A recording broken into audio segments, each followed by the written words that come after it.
What's up guys, this is your favorite fanfic YouTuber, the Fanfic Majesty, and welcome to another amazing video. You can follow me on Patreon for exclusive stories. 3 and yeah, I'm curious about that. Toru hummed before she noticed some strange looks. I'm one of rare cases where a quirk triggered at my birth. Oh, like luminescent baby and present Mike, Kyoka pointed out. Yup. The invisible girl hopped lightly before they turned to the Noumu. So, what do I look like? You have white choppy pixie hair, golden eyes and dark tan, Naruto said, and some teenagers picture it in their heads. You cut your hair? Ochako blinked at the invisible girl. Yeah, it's kinda pointless to grow it out and style it when no one can see it. Toru shrugged and the gravity girl hummed. She have a point there. Althru, I'm curious about how tan I am. Am I like, she borrowed Honda's smartphone to pull up a certain picture from internet before she flashed it to the Noumu. This heroine, Mirko? Yes, but yours is a little light in tone, the Noumu replied. And the golden eyes, are they like mine? The acid user pointed at her eyes with megawatt grin as the blonde nodded before she suddenly hugged Toru. Golden buddies. Golden buddies. The invisible girl hugged back with a giggle. What about her face features? Suyu asked, any distinctive features? Oh yeah. Honda rubbed his chin. He can use part of our faces as reference so it'll give us better mental image. Very well. Naruto said as Toru displayed her face with bouncing heels. She has face like a Shido, Uraraka's eyes, Jiro's nose, plump lips almost like Unagi, Yayorozu's eyebrows, freckles across her nose. Wow, sound like I'm quite a looker, the invisible girl laughed. And sharp teeth, like Tokage or Kirishima, the Noumu said. She have shark teeth? Mineta cried out as he trembled. Now I ain't stick my dick in her mo. Punt him. Mina cut the pervert off and the purple ball-haired boy widened his eyes in horror before the Noumu kicked him, sending him flying across the field with some bounces.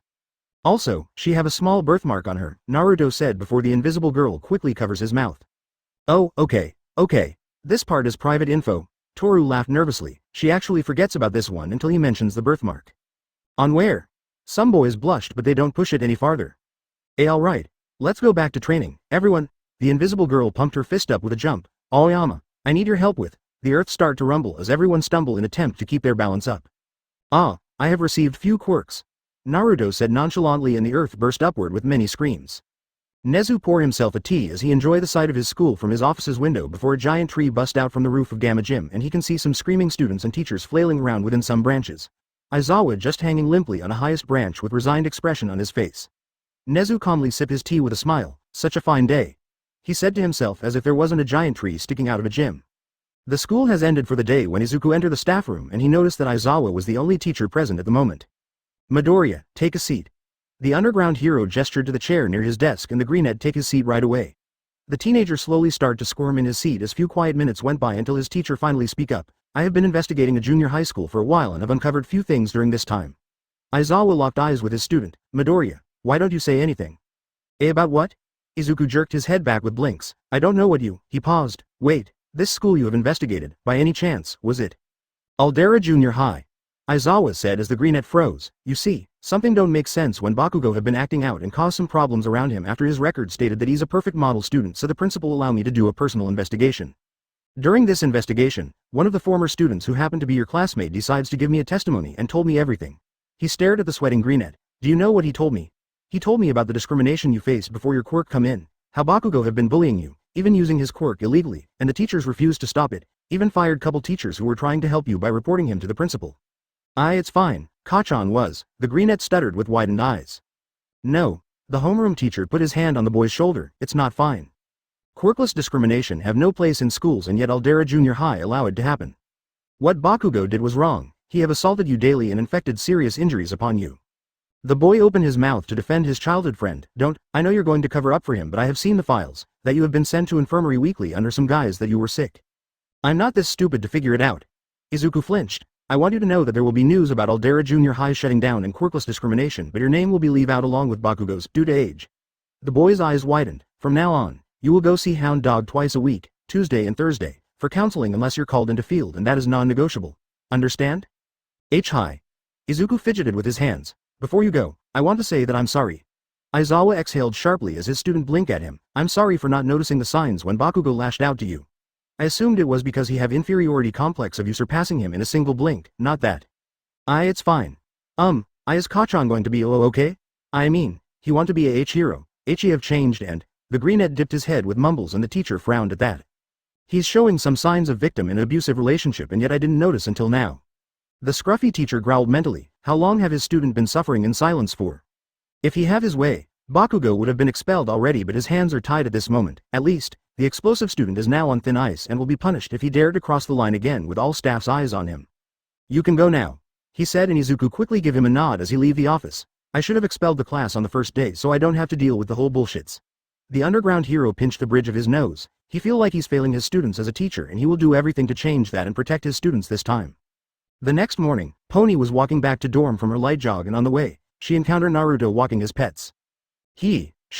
Pony ran toward him with cheery wave to get his attention. She remember how scared she was when he was around her at first until she learned what Naruto's like, and not to mention his cute pets. She's a sucker for adorable things. They somehow become friends in few days, and some teenagers think it's probably because they have few things in common, like new students in class 1A and having hard time understanding certain things in their own way. For example, walk dogs. Pony grinned before she looked down with a pause and raised eyebrow as she noticed 3 lion cubs among the puppies, and they were acting like hyperactive puppies, even copying their behaviors. Yes, I'm giving them a walk and we're about to go back now. Naruto held the leashes in one hand and Scooper in other hand. Same, I go back now. The foreigner grinned. Can I help? Walk them? Yes, you can. The Noumu gave her few leashes, allow her to walk few puppies, and they walked together in silence as the creatures ran around happily. Man, looking at these cute puppies make me miss my family dog back in America. Pony cooed at the adorable puppies, well aware that she's speaking in English. Say, can I help walk them? She turned to him as he nodded. Great. Which days? I'll let you know. Naruto said. You better. The foreigner have a megawatt smile on her face. In return, I help you with English works. Deal? Deal? The Noumu blinked at her curiously, and the foreigner hummed cheery tune as she reeled some rowdy puppies in. They reached the dorm and say their byes as Pony head upstairs after giving the leashes back to the Noumu. Hisashi drummed his fingers on table nervously as he glanced between 2 faces across the table. Honestly, he don't know what to say or do in this situation, and he peeked over his shoulder to see if their order was ready. Nervous, Hisashi? He turned to Tomoko as she gave him an understanding smile, and they glanced to Naruto, who was sitting still next to his mother. They were in a restaurant on Friday night, and Tomoko wanted to introduce her son to some foods since she found out that Naruto have started to eating to her delight. Why yeah. Hisashi coughed sheepishly. It's quite something, you know. Hi. The search user nodded. There are really no words to describe their bizarre situation, but I'm happy that you're giving it a try. Me too. The voice user smiled softly before he turned to the Noumu. Naruto, do you know why I'm here with you too? No, Naruto replied flatly. Well, Hisashi coughed into his fist nervously. I'm here because I'm your daddy. He smiled sheepishly. Ta-da. What is daddy? The Noumu asked. It's one of many words that mean father. Tomoko explained. Like I'm your mother, but I want you to call me mommy. I see. Naruto glanced to his father. So you are my father? That's right. The older blonde grinned slightly. Just call me daddy when we're out of class. Peeved. He'll call you by your name since he always call me Tomoko. The search user blew raspberries at her son. I'm trying to break this habit and have him call us mommy and daddy one day. I see. Hisashi chuckled. So, Sonny, feel free to ask us any questions. I want us to get to know each other more. Any questions? The teenager looked up. Any questions? He nodded. Yeah, ask away and we'll answer it no matter what it is. Tomoko smiled cheekily with finger on her cheek. How do 2 humans create offspring? Naruto asked straightforwardly, and his parents nearly choke on their spit with red faces as they waving their arms around. Hisashi looked away with index finger scratching his burning cheek. When is our orders coming? I'll tell you when you're older. The blushing mother shot the father a mild glare for pushing it to her. Why? The teenager tilted his head. Because, Tomoko stick her head out. What's taking so long with our order? I know, right? The blushing father laughed nervously. They both don't want to give their son the talk in a public place. Plus it feels so awkward to explain it to him on their first meeting. Who does that? But I want to know how to create offs, Naruto said until his mother cut him off. Oh, she clapped her hands loudly as she turned to Hisashi. Do you know Naruto like animals very much? Oh, I heard about that. Hisashi half shouted, eagerly to change the topic as he turned to his son. Do you have any favorite animals? I like all animals. The teenager said, dogs, cats, crow, toads, frogs, and he never noticed his parents release their breeds in relief as he listed out the animals, even down to insects as the voice user shivered. Bugs, huh? The older blonde shivered again. I'm not good with them. Because of me, right? Tomoko giggled. Yeah, you went too far with this bugs prank. That is Hisashi's Vietnam flashback right next to Kota's stunt during the final exam. Prank? Naruto looked curious. What's that? It's a practical joke where you can play trick on other people. She giggled. Why, I was quite a prankster when I was in high school. I would pull a lot of different pranks on people and get a kick out of it. Because of that, I was able to befriend a lot of people, like him and my team. She pointed to older blonde. So if I do the pranks, people will like it? The teenager rubbed his chin thoughtfully as his mother nodded rapidly, and many certain people feel shivers running down their spines for some reasons.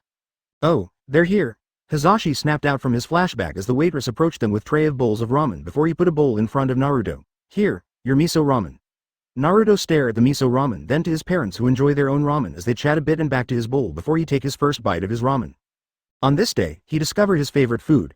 It was the saddest day for Hisashi because he has to pay for everything since it's his treat, and it was also the happiest day for the owner. The owner will later cry when he ran out of ingredients by the time the small family leave. In a dark alleyway on Sunday afternoon, a little white-haired girl with one horn in ragged dress and medical bandages run as fast as she can while making some pleas in her head. Somebody, she begged, somebody, anybody, please, I can't take it, someone, please. The little girl suddenly bumped into someone's leg and she scrunched her eyes tighter. Why me? I don't want to go back to him. I wish someone will take me away. I want new family, new daddy and mommy. Please take me away from here, from him. She suddenly feels something warm wrap around her. If that's what you want. A voice spoke flatly and she feels her surroundings shifting, her body become weightless as if she has been sucking into vortex of vacuum until she land on something soft before she hears some barking, meowing and some chirping. Wah. The little girl opened her eyes as she lifted her head up to see a blonde teenager with strange blue eyes and whisker marks on his cheeks, and his warm hand was on her head. Then I'll make you my child so I can understand the purpose of parents. The teenager spoke with expressionless face and emotionless voice. I'm Naruto and you are. The reason why he was off the campus by himself is because he have received a permission from his teachers to wander around the city on his own as long as he stay close to pro heroes and UA's locations. Eri, the little girl uttered before she gets startled when some puppies hop onto the bed and licking her face with wiggling tails. At first she was scared, then calmed down, yet still nervous and little afraid as Naruto stared down at her and he removed his hand from her head. She feels sad for some reason when the warm feeling go away. Where is she? Chisaki become very furious as he walked through the alleyway with scanning eyes. He had his eyes on her when she thought she'll get away from him until she take a turn around the corner, and by the time he reached there, she disappeared. And to make it worse, it's in camera-free zone, so there's no way for him to track her down via monitors. Fuck. If I lost her, then the bullets, he growled angrily. He'll going to punish her for that once he get his hands on her, and this time, he will make it painful so she'll learn not to run away again. He take one last look around the surrounding, then walk back to where he come from, missing a chance of meeting two young heroes in training. There was nothing but awkward silence in the Noumu's room as Eri stared at the blonde nervously, absent-mindedly pet a husky puppy that lie across her legs, and Naruto just stare back until his gaze moved to her bandages. Are you hurt? Naruto asked. Eri dipped her head nervously. Here, give me your hand. The Noumu hold his hand out to her and the little girl looked at him suspiciously before she slowly reached out to take his hand, still on guard. She gasped inaudibly when she see many scars and injuries appear all over the blonde's arms before it fade into nothing. There, all better now. Naruto unwrapped the little girl's bandages before she can react, and she was about to cry out until she saw her unblemished skin, and she also don't feel any pain or sore in her limbs. Wah. The little girl lift her right arm up to look closer as the blonde removed the rest of her bandages before she looked up to him. You made me all better? Why? Because it's right thing to do. Naruto replied, after all, I'm going to be a hero that'll help others. Hero? Eri muttered to herself as she looked around the room, then at a bizarre poster before her gaze shift to the animals around. Where am I? In my room within a dorm. The Noumu pick a parent book up to read a random page, and the dorms in UA, a school. Why did you help me? She asked after a few moments of silence. I helped you because you asked for one. Naruto answered, and the little girl widened her eyes. She can't believe that someone has listened to her, and that's the first time that someone have come to rescue her, but... Why you can't do that, Eri whimpered. See, Chisaki will find us, and he'll kill you. He'll hurt me again because I did something wrong. He'll come and take me back. She jerked her head up with tears in her frightened eyes. I have to go back. Let me. She gasped when she feel lightning coiling around her horn. No. No, she doesn't want this nice guy or any animals to disappear. Not again. Eri squirted her eyes tight closed. He won't take you away. The Noumu put his hand on top of her head, and all of a sudden, the little girl feels her quirk canceling out. Shock her in process. Because I have a plan that prevent anyone from remove you from me. My curse. The little girl reached up to her horn. How do you do that? Make it stop. How? Naruto tilted his head. I just deactivate your quirk with cancel quirk, one of my new quirks I have obtained this week. It seems that it was triggered by stress or some kind of negative emotions. Q quirk? Eri blinked questioningly. What's that? It's a special ability that most humans and some animals have. The Noumu explained. It's like a superpower, and everyone have a unique power of their own. He stared at her as she looked at herself. It appeared that you have an emitter type quirk. Do you know what kind of PP power I have? She asked. No, not until we have someone else test you, Naruto replied. TT test? Eri widened her eyes in horror. Why you're going to hurt me? No, why would I hurt you? He asked. Because when they TT test me, TT they use, she shivered, needles and HHRT things on me. I can assure you that no needles and anything harmful objects will be used in this test. Naruto kneeled down to pat her head few times, calming her down as he has read it from the book. Really? Eri asked with a sniffle. Really? He nodded and the little girl slowly relaxed as it became quiet for a while until she speak up again. Will you protect me? She asked with hope. Yes, I will, Naruto replied. Promise? Eri uttered. I promise, he nodded again. How will you stop anyone from taking me back? She asked after a couple minutes. Like I said, I have a plan. Naruto patted her head again. Oh, what? The exhaustion have catch up with her as Eri yawned. Plan is it? You will know soon. The Noumu lift the blanket up as he nudged the girl to go under it then put it down, but you have to go to sleep first. He learned that human child get tired easy and they need to sleep a lot. He also wonder why humans like to sleep a lot since he see no point in sleeping. Okay. Eri yawned again as she cuddled with a puppy that lie down next to her and her eyes slowly close. For the first time in her life, she feel very safe and she hope it wasn't all dream when she wake up. The next day in class, some students were gaping at the sight of Shoto's bandaged face. Oh my kami, this spoiled his handsome face. Mina waved her arms. Seems like the short course for the provisional was a modern Sparta, Hanta muttered. They ain't kidding about physical education, the pink-skinned girl muttered. It's almost class time. Tenya swing his arm high up in air. Are Uraraka, Tsuyu and Shiratoko not here yet? The girls received permission, President. Momo replied, they'll be here a little late but for Shiratoko, I don't know. Bet he found some stray animal again, Toru joked. And the boys are also missing Kirishima, right? Kyoka glanced over her shoulder. Yo hey, Midoriya, the intern, how's the internship going? Mineta tapped the greenette's desk. I heard there might be a super scantily clad dirty girl around. Huh? Izuku muttered absent-mindedly. The reason why he was out of it is because he just found out that Mirio would be the one who inherit One for All if all might never have met him in first place. How much time you spending with them? Mina asked out of curiosity. Take me with you. The door slide opened with a squeak and almost everyone looked over to see Naruto entering. Shiratoko. Tenya chopped his arms rapidly as the Noumu looked around. Please explain why you arrived so late before the class. Jiro. Naruto walked past the rigid student up to the said girl. What is it? Kyoka twirled her left jack boringly, her cheek rest on her right propped up hand. I am creating my child, can I have your DNA? The Noumu asked with his hand out and everything became quiet for a few moments as almost everyone have different reactions. The rocker gawked at him with widened eyes as her jacks went haywire, can't believe what he just asked her for. Some also gawked like statues with dinner plate-sized eyes, some blushed, some blinked owlishly and other just stared blankly at him. SS Shirat okay. The speedster shouted scandalized, have you no shame?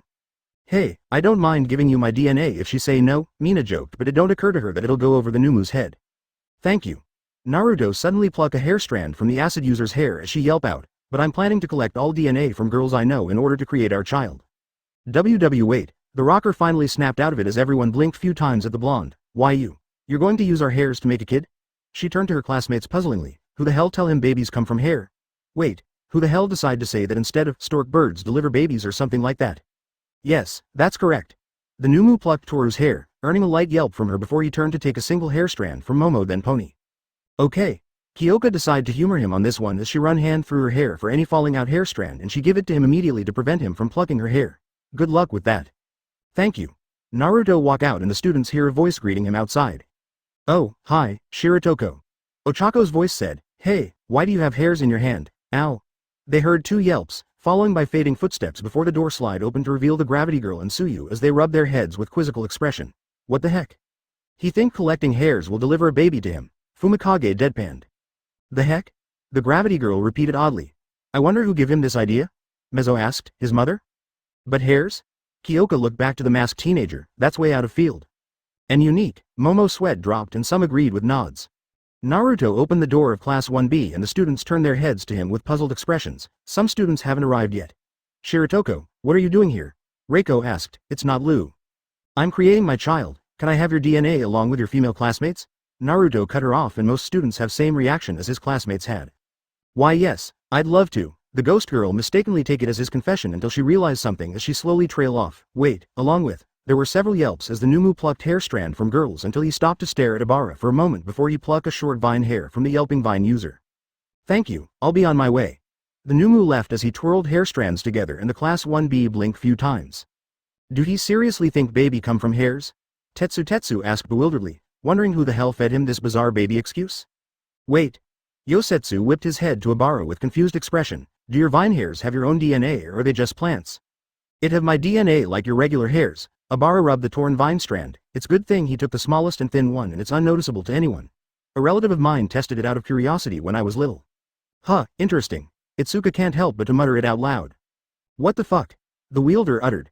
Language. The vine user chided the wincing wielder. Naruto walked down the corridor until he hears a voice calling out to him. Oh, it's you. Nijire suddenly popped into his sight from his left side. Shiratoko of Class 1A. Aren't you supposed to be in class right now? Because the bell is about to ring. Hey, why are you carrying hairs in your hand? Are you up to something or what? I'm carrying them because I'm going to create my child with DNAs of the girls I know. Naruto answered, therefore I can understand the parents and why there are different kinds of mothers. Oh, I see, she hummed. Sound interesting. She suddenly comb her hair until she find a fallen hair strand, then she push it into the Noumu's hand. Here. Nijire is so curious if the Noumu managed to grow a kid from hairs, what her kid will look like. Oh, and the quirk. What quirk will the baby have when it become older? So many questions that need to be answered. She never noticed that she stopped in her trail to wonder more, neither that the Noumu walk away from her. It took few minutes until her annoyed teacher find her and drag her back to the class. Phew. May wiped dirty sweats off her forehead with $1 million grin as she looked at charred pieces. That was sure one biggest fire ever. She laughed. Welp. Another failure. She tossed the pieces into the pile of failures. Next baby. She barely pick her tools up when Naruto walk in and she zoom up to him excitingly. Oh, did you get new quirks? Anything I can test my babies out on you? I get a perfect baby too? Hatsume, can I have your DNA? Naruto cut her off. I'm creating a child of my own. Oh, you want my hair DNA? She asked after noticed the hairs in his hand and he gave her a nod as she stared blankly at him. Sure. A wide grin appeared on her face as she yanked a hair strand out of her hair to give it to him. Can't wait to see how our baby turn out. Thank you, I'll come back with the news. The Noumu left. Bye. May waved before she turned back to her tools. Now, what kind of baby will I make this time? Oh, laser gun. What the actual fuck? Powerloader stared at the crazy inventor then at the blast door. Baby come from hairs. Who the fuck come up with that? And did Hatsume consent to it just like that? The fuck? Eri had been sitting on the bed since she got up and she was watching some animals playing around as she meekly eat her apple slices. She quickly tense up when she hear the door open, her head whipping around before she relax slightly as Naruto come in with a glass of water. And hairs in other hand? Why do you have hairs? She stared at his hand weirdly as he locked the door behind him. It's to change your DNA. Naruto tossed the hairs into the glass then pluck his own hair, dropping it in and he stick his index finger in the water. The water start to glowering as energies surge up around his body and the hair strands dissolve within the water to Eri's amazement, transform its color to rainbow color. Here, drink it. He hold the glass out to her as he kneeled down in front of her. Once you finish it, you will pass out for a whole day. Whole day. Eri widened her eyes. Why? So it'll be easy for your body to undergoing changes. He replied, your DNA will be break down and be replaced by new DNAs. By the time you get up tomorrow, you will become my biological daughter and have many mothers. Really? She don't hear the last part. Then will I stay here, away from bad people? Yes, you will stay with me because it's the law. Naruto answered and the little girl stare at him for couple moments before she slowly take the glass from him then drink it whole at her pace as he watch her. Tea taste weird. Eri commented as the blonde take the empty glass from her and she suddenly feel very tired. She sluggishly crawl under the blanket with Naruto's help. Can you stay with me? She yawned with blinking closed eyes, until I wake up. Yes, I will. He answered as the girl fall asleep once again and he didn't leave her side, not even when there were some rapid knocks on door and shouts, courtesy of one angry speedster for skipping school day. Where is she? Overhaul knocked some beakers off the desk in his private laboratory out of rage. He ordered all of his men to find the damn brat and bring her with whoever dared to help her so he'll teach her an unforgotten lesson as always. Fuck. His fist smashed the table with a loud bang and no one come in, not even his loyal followers because he ordered them to not come in until they have Eri or he'll kill them, loyal be damn. Who dared to play a hero for her? He growled angrily and his mood grow fouler when he think back to his meeting with Tamura. Could it be? The angry villain never get a chance to think farther when a black goopy portal suddenly formed near the right side of his face and a pale hand shot out without any warning, grab his face in a tight grip. Wah. Acting fast, Overhaul shove his left hand through the portal and he feel a face when it grabs something. He immediately activate his quirk and mentally smirk when he feel the familiar wet feeling explode all over his hand, despite how disgusting it feel to have the illness all over him now. His right hand move up to touch his chest to reassemble himself newly, only to have his right arm fall off as it disintegrate. Overhaul's eyes widened in horror as his upper body crumble into dust and the lights in his eyes fade. His body topple over the table. The portal vanishes with a burst. Himiko skip into the current hideout as she grin at Tamura's back. I'm back from recon. Have the others. Her face get showered in blood as the white-haired villain pop like a water balloon before his dismembered lower body plop on floor. Oh. She looked down at the remain with a blink and from the corner of her eyes, she sees something pale vanish before she look up to see nothing but empty air. Well, everyone's gonna be royally pissed off for sure, she muttered to herself. Her eyes flutter open and the first thing Eri see is the one that saved her as he stared down to her blankly. Naruto, She slowly sit up as she rubbed her eyes sleepily before she remembered yesterday, and the little girl started to examine herself, then touch her face for a bit. I don't change? Eri glanced up to him with hand on her horn. On outside, you don't, Naruto said, but inside, you have changed. You are now my daughter. But how are you sure? She asked timidly. I'm certain because of my quirks. He scooped her up and Eri don't resist it as she sit on his right forearm. The little girl wrap her arms around his neck and rest her head on his shoulder. Something about him make her feel very comfortable and she don't mind it since it feels so warm and safe. Where are we going? Eri asked slightly nervously as Naruto carried her to the door. To introduce you to everyone. Naruto answered and the little girl feels very nervous, hoping that these people won't hurt her. Hey, Kirishima. Mina called out to her friend with her smartphone out to display some news. Your hero name is on the news all over the internet. You're really on here, that's awesome. She turned to two certain girls. Suyu, Uraraka, it's amazing. Your names came up too.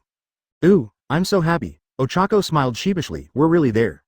I wonder where they took the picture, Suyu said. Isn't that great? The acid user grinned happily. You might even have fans already like Mount Lady. Provisional license notwithstanding, once you enter the city, you're another hero, Tenya spoke. You've rendered a splendid service. He sharply turned to his classmates, however, studies are the true duty of a student. Sleeping in class is not allowed. You are right, Iida. Ejiro pumped his fist. That's where we show our resolution, right? Yeah, Izuku agreed. You sure you're going to be okay? The frog girl stared at the redhead. Your studies are very poor. Sensei said he'd prepare supplementary lesson, he said with a tiny tear in his closed eyes. I should have gone too, Hanta commented, but dealing with both seems tough. The learning pace is different from person to person, Momo said. Oh, Yuga noticed Naruto peeking in through the gap of the door. What are you doing? Shiratoko. The speedster spun around to stomp toward the door. Do you have any idea how much trouble you are in, young man? Naruto slid the door farther. Ditching school is unfitting for. The speedster froze in mid-step when the door fully opened to reveal a little girl cradling in Naruto's arm and she hid her face in the Noumu's nape shyly. Tenya was not the only one that became stunned. That is my daughter, Eri. Naruto gestured to the little girl in his arm with his free hand, then he pointed the class as he turned his head to Eri. See all the girls here? They're your mothers. All of them? Eri timidly peeked slightly over her shoulder at the teenagers before she buried her head again. Yes. The Noumu turned to walk out of the stunned class. There's more mothers I need to introduce you to. The class was so deadly silent until someone break it. Hold it. Kyoka thrust her head out through the doorway with her hands gripping the frame as everyone finally started to freaking out. Did you kidnap a child? Come back here. The class 1B will end up freaking out like class 1A. There are times that Aizawa wish he don't take up the teacher job, and this is one of them as he pitched the bridge of his nose, feeling massive headaches. Shiratoko. What did you do? He lifted his head up to glare down at Naruto in infirmary, ignoring the little girl sitting on the Noumu's laps and the group of girls, that he claimed to be the mothers of a little girl, standing by with mixed of shocks and pure confusion. They were called to Recovery Girl's office to take a parental test to prove that the girl is not their child as Naruto claimed. I created our child with the DNA of our hairs. Naruto replied as the little girl hugged his torso, refused to look at anyone else. Do you know how ridiculous it sounds? The underground hero hissed. Because of you, some parents or guardian must be worried sick that someone kidnapped this girl. When we are done here, I'm going to. Recovery Girl handed the DNA result to the angry teacher and he take a look at it before his anger become confusion with some pause. Is it? Yup, it's accurate. Recovery Girl answered. Can you? I ran it many times and they all end in same result. Aizawa stared at the paper for a good amount of time before he looked up to the teenagers with a deadpan expression. Congrats, it's a girl.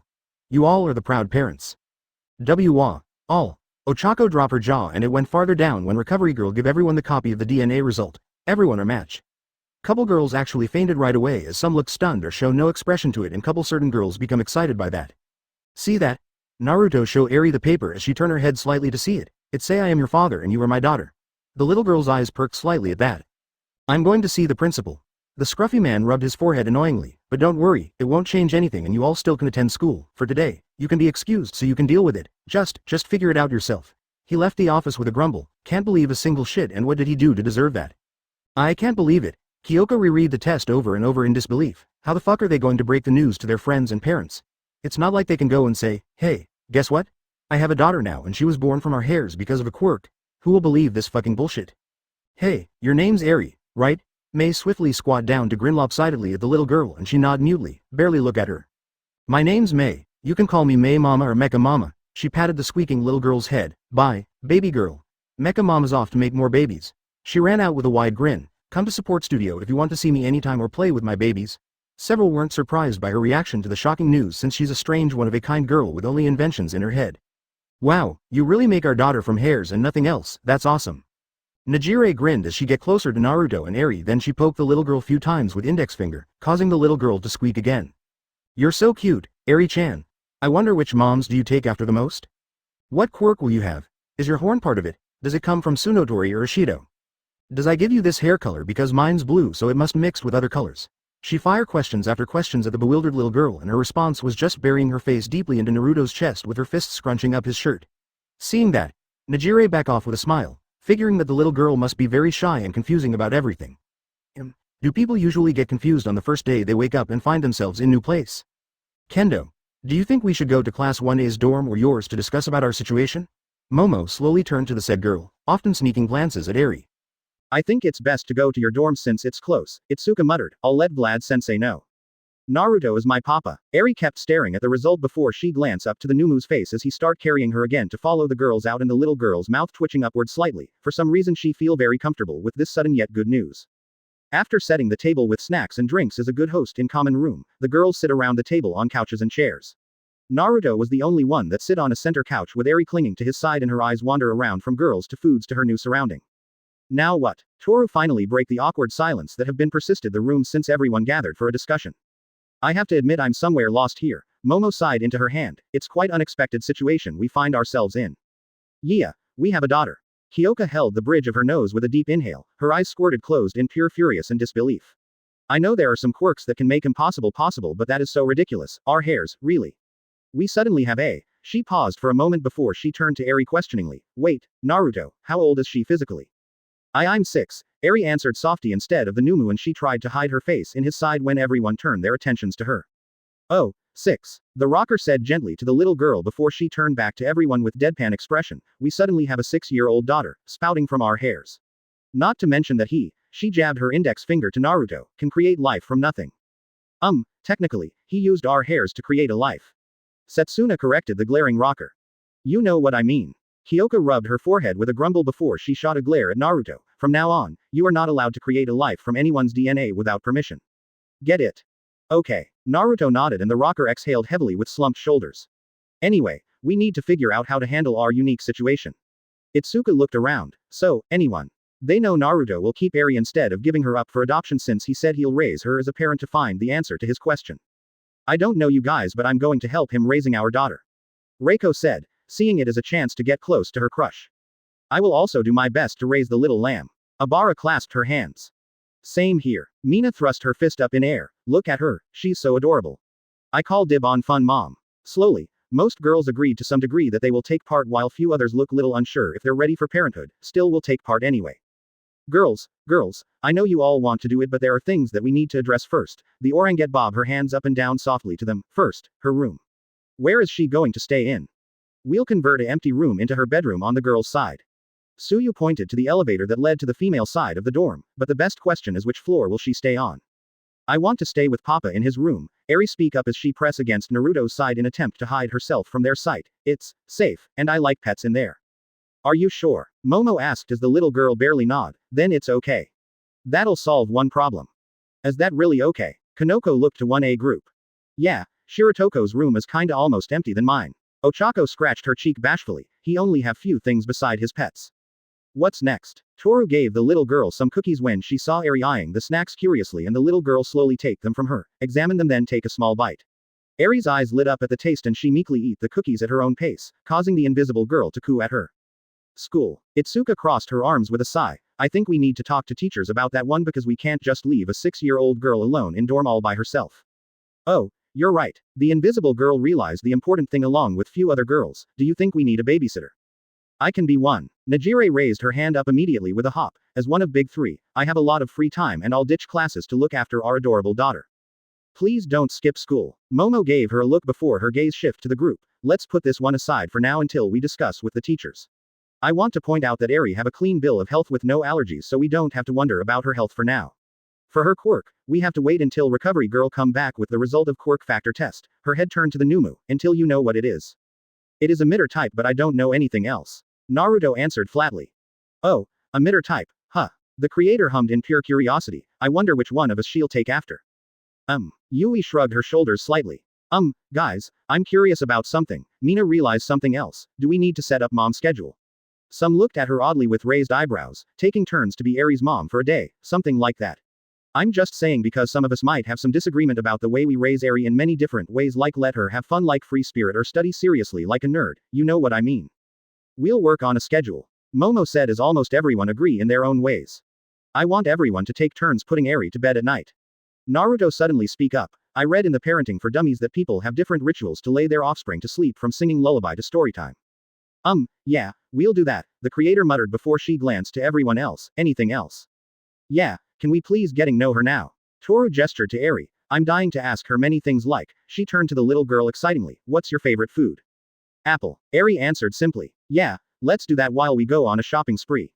The acid user grinned widely with a small squeal before most girls look at her. What?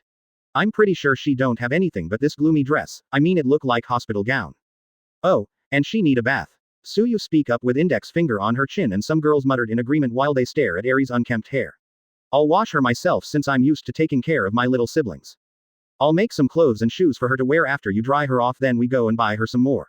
Momo eyeballing Eri's sizes so she can create a fitting outfit for the little girl.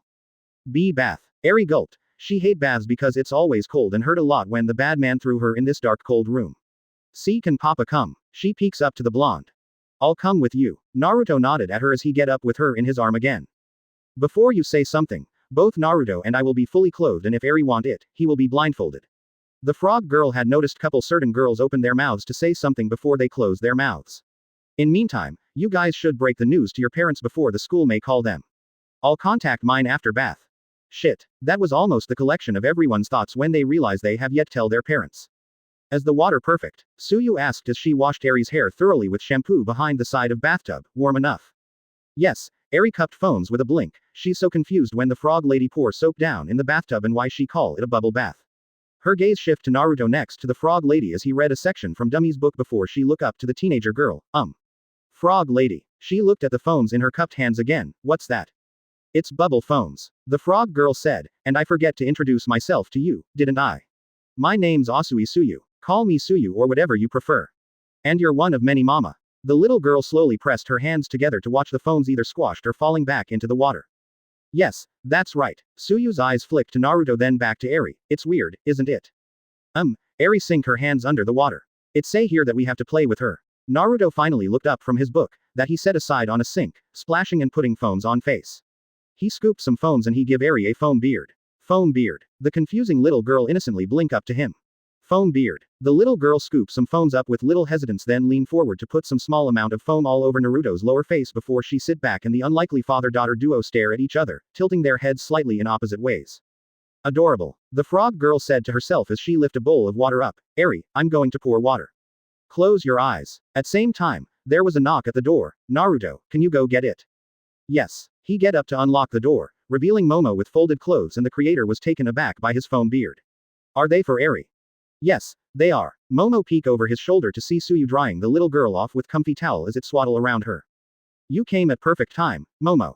Suyu waved her in with one hand. Momo. Eri tilted her head slightly to the said teenager. Ah, right, we don't introduce ourselves to you early, did we? The creator put the clothes on bench as she kneeled down with a small gentle smile. My name is Yaoyorozu Momo. Since my last name is mouthful, you may call me Momo. The little girl blinked once before the creator's head turned to Naruto. Shiratoko, can you please turn around while we dress her up? The Noumu stare at her for a bit before he turn around. The rabbinette want to give Eri some privacy and she was just taking a page from her childhood memories. Momo turned back to the timid girl. Eri, do you know how to put them on? The little girl glanced at the clothes before she dipped her head down. No. I'm sorry, it have been too long since she wear more than one clothing and she can't remember very well. It's okay, we'll teach you how to. Momo picked the clothes up then she put them on the little girl with Suyu's help as they show and tell her what to do. Does it feel comfortable? Not too tight. It's okay, Eri muttered softly as the teenagers lift her upon the bench and the creator lift her right leg up gently. The frog girl takes a hairdryer and comb in both hands, fixing her hair up neatly. Let's see, the rabbinette muttered to herself as she slip a plain sneaker on the little girl with some little resistance. Does it feel tighter or loose? Tight. The girl with horn replied doubtfully. Let's try one size bigger. Momo held her right forearm up to sprout another sneaker up after she removed the shoe from the young girl and she slid the new one on. How about now? Eri wiggled her foot. Okay. Are you sure? Suyu looked down to her and the little girl just mutely nod as the creator produced a left sneaker.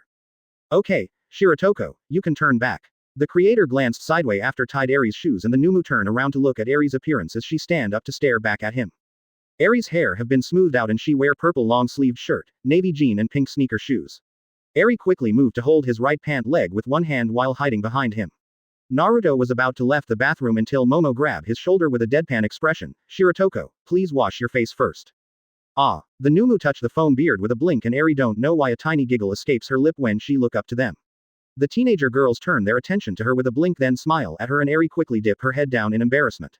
Naruto walk over to the sink to wash his face, his daughter hugging his leg shyly. Have you break the news to your parents? Suyu asked the creator as she received a nod. How did it go?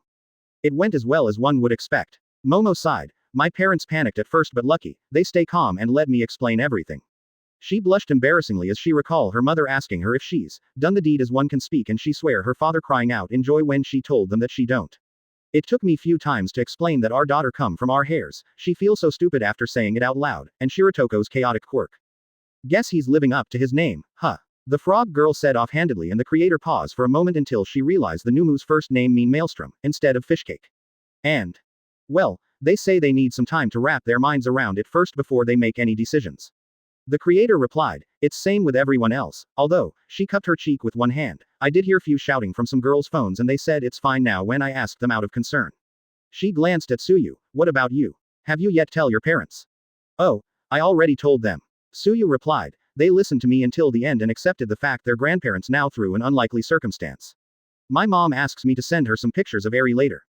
Ah, Momo hummed and Naruto approached them with Eri still clinging to his pant, trying her best not to stand out much as he read something from the book before he looked down to the timid girl. Here, hold my hand. Naruto stick his hand out to her and the little girl slip her hand in his hand. It's warm. Eri squeezed his fingers as they left the bathroom to the elevator. We should have everyone introduce themselves to you when we get to the common room. The creator looked at Eri and her response was just leaning closer to the Noumu. When they meet the girls on first floor, some girls gushed over Eri while everyone make a quick introduction. Alright, Mina pumped her fist up, let's go in. Oh, you're all here. Aizawa entered the common room from the front door, good, that'll make everything easy. Some girls tensed as their minds take a wrong turn. Due to this situation, the principal decides to give you a black card. He held a black card up with UA symbol on it, let me make it clear. That is for covering your daughter's expense and necessary, nothing else. You can buy her clothes, furniture, foods, toys and etc. but you can't use the card to pay for your own personal use and the school will monitoring the charges on this card. He shot a warning look at the teenagers to make sure that no one get a funny idea. What if Eri want to go to amusement park or movie and we want to use this card?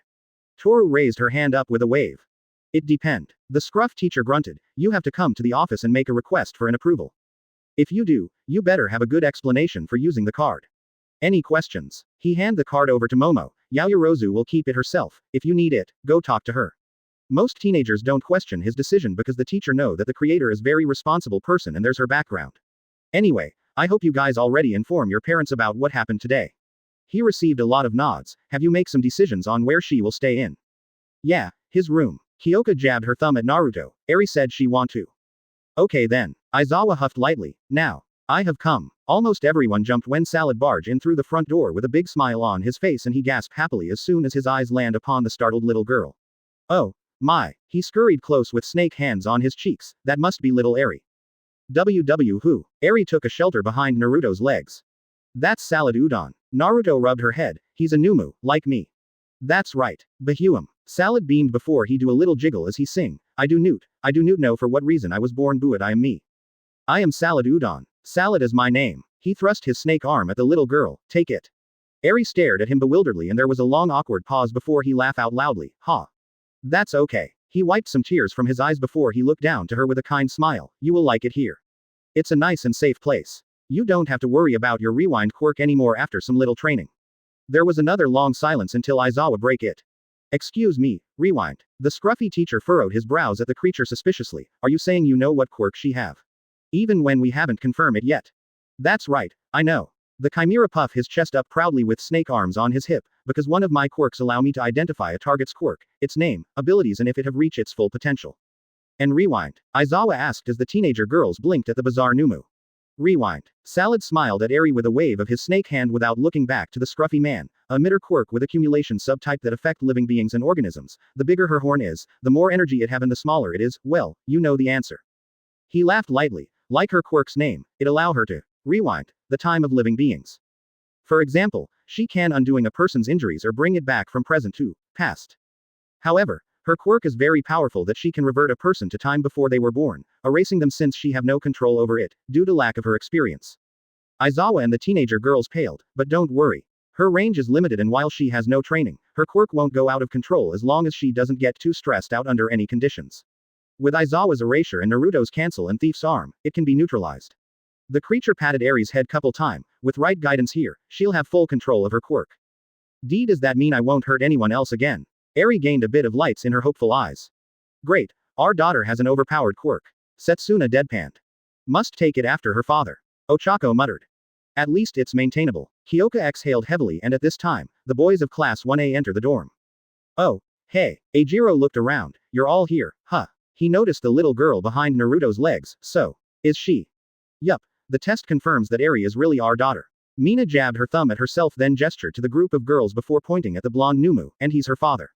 There was a short pause as the group stare at each other until someone break it. He can create a life from hairs. Rikido gaped, feeling like his reality have crumbled on this spot like few certain boys. Apparently. The acid user replied, she's going to live here with us from now on. I suggest everyone to watch their language while she is present. Abara stared sternly at the boys, she don't know if they're foul-mouthed like this unclothed Bakugo or Awase. Hey, babe, Mineta get closer to Eri as he picture her older in few years with all best body parts from the other girls and the little girl suddenly feel discomfort near him. Look me up in few years and all. He wail out when Naruto pull him up in air by his collar then threw him into the wall with a hard crash before the blonde looked down to his daughter while pointing at the sliding pervert. That is a pervert, Naruto said, stay away from him. If he try to talk or do something to you, you kick him in groin and run to me or one of your mothers and tell us what happened. Okay, Papa. Eri hugged his leg with an innocent timid expression. Remind me to buy her a taser and whistler. Itsuka looked at the pervert in disgust. I already covered it. Momo ordered the said items on her smartphone, and I also order pepper sprayer. Hey, what's with all hate? Mineta wailed, I'm innocent. I did nothing wrong. Dude, you just hit on a little girl. Honda deadpanned at the pervert with dirty look. Yeah, she's 6. Pony frowned at the pervert. Sicko. Yui said flatly. I said in few years. The pervert wailed, it's not like I'm going to. Go on, Mineta. Aizawa narrowed his eyes at the said teenager and the pervert shut up with trembling body. Anyway, the girls and Shirotoko are going out on a shopping spree for Eri. Mina turned to the rest, we'll be back in. Again, almost everyone jumped when the front door opened with a hard slam, following by a cry. Naruto, what did you just do? Hazashi ran in with flailing arms in air. They said you. He braked with a skid to stare at everyone then down to Eri with the wide eyes as almost everyone wonder why the voice hero was here and Naruto pointed to him, his eyes stay on his daughter. Eri, that's your grandpa. Naruto shift his eyes up to the gawking blonde man as his pointing finger moved down to Eri. Hazashi, that is your granddaughter, Eri. Grandpapa. Eri uttered up to the Noumu, barely give the gawking man a glance out of shyness and Hazashi stare at her with pop-out eyes in silence. Thud. Present Mike. Tenya cried out at the fainted teacher on floor. Hold up. Izuku blinked as his eyes slowly widened. Did Shirotoko say grandpa? Does that mean, everyone come to conclusion and some doubt about it until the underground hero confirm it?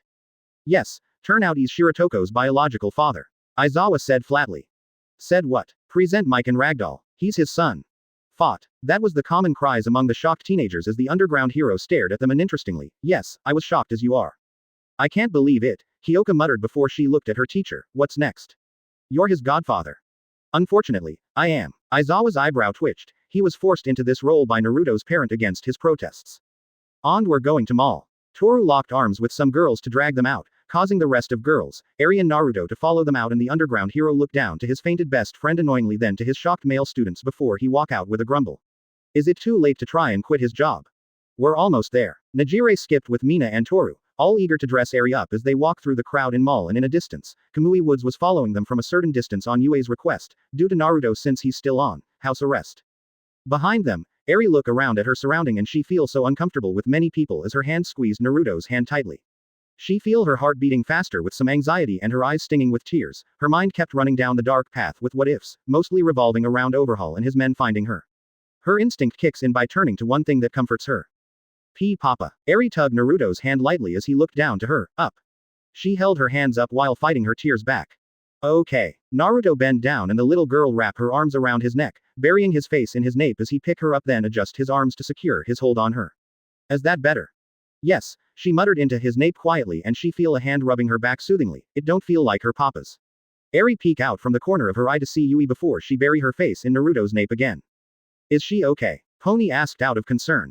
I think she's anxious. Yui replied in a monotone while rubbing the little girl's back, perhaps because of many people. The group reach a certain store right away and the Noumu put Eri down as the little girl glance around at the store out of curiosity. It appeared to be a large store with many children clothing and the young girl noticed there are some toys far away from their positions. Lucky there's not a lot of people in here.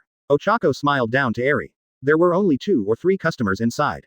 We need to check Eri's sizes first before we buy the clothes. Momo said before she tapped her cheek with a hum, should we buy 2,000 clothings and 500 pairs of shoes? Let's limit it to whatever we think is plenty enough. Kyoka placed hand on the creator's shoulder as most girls' sweat dropped at the rich girl. I know she's rich, but damn. Oh, okay. The creator blinked innocently before she looked down to the young girl. Eri, can you change on your own or do you want one of us to help? Why yes, I want you to help me. Eri glanced up to the rabbinette as she fidgeted with the bottom helm of her shirt and the smiling creator give her a little rub on head. After checked Eri's actual sizes, the teenagers start to peruse the clothes and pick some outfits out. Once in a while, Eri would chose whatever catch her eyes like these yellow boots for example. Oh, what's your favorite color by the way? Toru asked the little girl, looking through many different color of same t-shirt. Don't know. The little girl answered softly, I'm sorry. Don't be, it's okay. The invisible girl waved it off as she picked 12 t-shirt in different colors then put them in one of shopping carts. Maybe we can find your favorite color today or someday. It would make sense to Toru if Eri don't have favorite things since she was born recently. Is anyone picking PJs out? Najire asked, piling the hair accessories up in shopping basket. Me and, Ochako looked to Kanoko as they searched through pajamas in sleepwear section. Komori, right. Yup. Kanoko nodded before she takes a red and white pajama set with a happy gasp. Ooh, it get pattern of cute mushrooms and other plants. I'm not surprised that Hatsume don't come to shopping with us. Setsuna commented to Mina in dress section, this girl always has machines on her mind and nothing else. Actually, Hatsume shot me a text, saying she's buying tools for her precious apprentice, at the moment. Mina showed her the text. You have her numbers. The greenette gave her a funny look and the acid user shrugs her shoulders, she's a social butterfly. And what tools? Child safety tools, I hope. The pink girl texted back with a nod. Shopping really take our minds off the fact that we suddenly have a daughter, huh? Kyoka think to herself, selecting some pants as she glanced at Eri picking a fleece pajama set out because it have dog patterns on it and shyly give it to one of the teenager girls. Cammy, I can't believe I just become a teen mom. She turned back to the clothes to take her mind off again. Here, Naruto held a certain outfit up in front of Eri, it's nice and should fit you. Shiratoko, where the fudge did you find that? The rocker asked in horror as soon as she looked back and most teenagers also share her sentiment because the Noumu was holding a tacky thick orange jumpsuit. That should not be allowed to be sell in any stores, ever. I found it in winter clothes rack over there. The Noumu pointed to one of winter wear racks then turned back to Eri, will you like to have that? Yes, Eri nodded timidly as she take it with both hands. Great. Kyoka deadpanned, she better wear it once in a while during the wintertime. After a while and many changes, Setsuna squatted down to Eri with arms around her knees as she gave her a wide grin. Hey, kiddo, wanna pick toys out while the moms sort through the clothes? Yes, the little girl gave her a slow nod. Great. The greenette stood up as she take hold of the little girl's hand before she look over her shoulder to the teenager girls. Hey, we're going to look at some toys. Anyone wanna come? All come. Suyu joined them with Reiko and Toru. We'll be right with you in a moment. Momo pushed one of several carts to the gawking cashier with the rest of the girls. Wait up. Najire quickly placed the shopping basket inside the filled cart before she grabbed an empty cart, running over to join the group. Let's get her many pretend play sets. Oh, what about bake oven sets? Kids love baking sweets, you know. Would Eri-chan be interesting in having pretend tea party? Pretend play sets. Toru blinked at the hyper girl with raised eyebrow, like this hospital toys. She pointed to a small box of pretend hospital toys set. Yeah, the older teenager girl grinned lopsidedly. Let's not go crazy here. The frog girl spoke up, we don't know if Eri-chan will like to play with whatever we pick out or not. I gotta ask, Setsuna looked to the frog girl, what'll happen if we end up buying many toys? Will they go to Shiratoko's room or in common room? Maybe we can use an empty room on girl's side of second floor as a playroom. Suyu hummed thoughtfully, I have to ask the girls and sensei and we'll see. She take a bouncy ball off the shelf then put it inside the cart, if not, then we'll get a large toy chest and teach Eri-chan to clean up after herself after playing. Sound good. The greenette nodded her head. What's that? Eri pointed at a certain item that caught her interest and curiosity almost immediately, her other hand hold on to Naruto's hand. That's crayons. Reiko answered as the little girl looked fascinated by a large 400 set box of crayons. Do you want to get it? Yes. The little girl picked it up with both of her hands as her eyes roam over the crayons. She have never seen so many colors and they look so bright and pretty to her. One of her earliest memories was drawing a picture and that was one of very few happy memories she has. Let's put it in the cart. The ghost girl rubbed the little girl's head with a small smile. I want to carry it. Eri barely glanced up from the box. Are you sure? Reiko said. It looked a little heavy. Yes. The little girl nodded lightly as she carried the box up to Naruto's side. Okay. The ghost girl stand up with a small smile. If you like that, then we should buy you some art and craft sets to go with that. The group looks around and picks few toys out for a while before the rest join them. What did you guys get for Eri? Mina peeked inside the cart. Ooh, sweet. You got her some good Lego sets. Some girls checked everything inside the cart so they cannot accidentally get the same items. Oh, I don't know, this place have picture books and movies. Ochako blinked in surprise when she pushed some puzzle sets and board games out of the way to see bunch of picture books and children movies. Abara actually checked the movie's rating to make sure it's appropriate. Yeah, he found them over there. Najire gestured to Naruto then pointed to movie and book aisle down the hall. I should go there and see what they get. The gravity girl wondered if she can find her childhood books or movies so she can spread some time with her daughter. Ochako quickly shook her head rapidly. It's still too sudden and soon for her to have a daughter and it will bring up some worries for her like financial issues. The brunette quickly checks the movies out to take her mind off it for a bit. When we go to a furniture store after that, do we get a bunk bed or a small bed? Kanoko asked one of class 1A girls and the girl opened her mouth to say something but. Eri already have a bed. Naruto answered instead. What? Itsuka blinked. She has my bed since I have no need for it. The Noumu said. No need. Pony blinked. Wait, then where will you sleep? Toru looked at him weirdly. On floor. I'm a Noumu, there is no need for sleep. Naruto said. We can go on without sleep, like we can survive without foods and drink. Oh, the invisible girl uttered as most girls blinked bewilderedly at him, but you do go to sleep, right?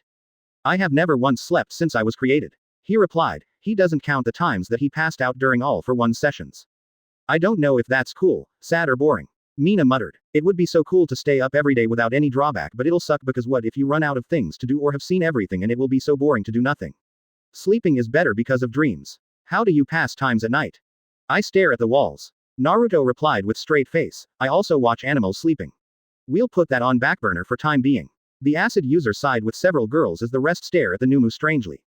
I'm glad the mall can deliver things to dorm because that would suck if we have to carry everything back.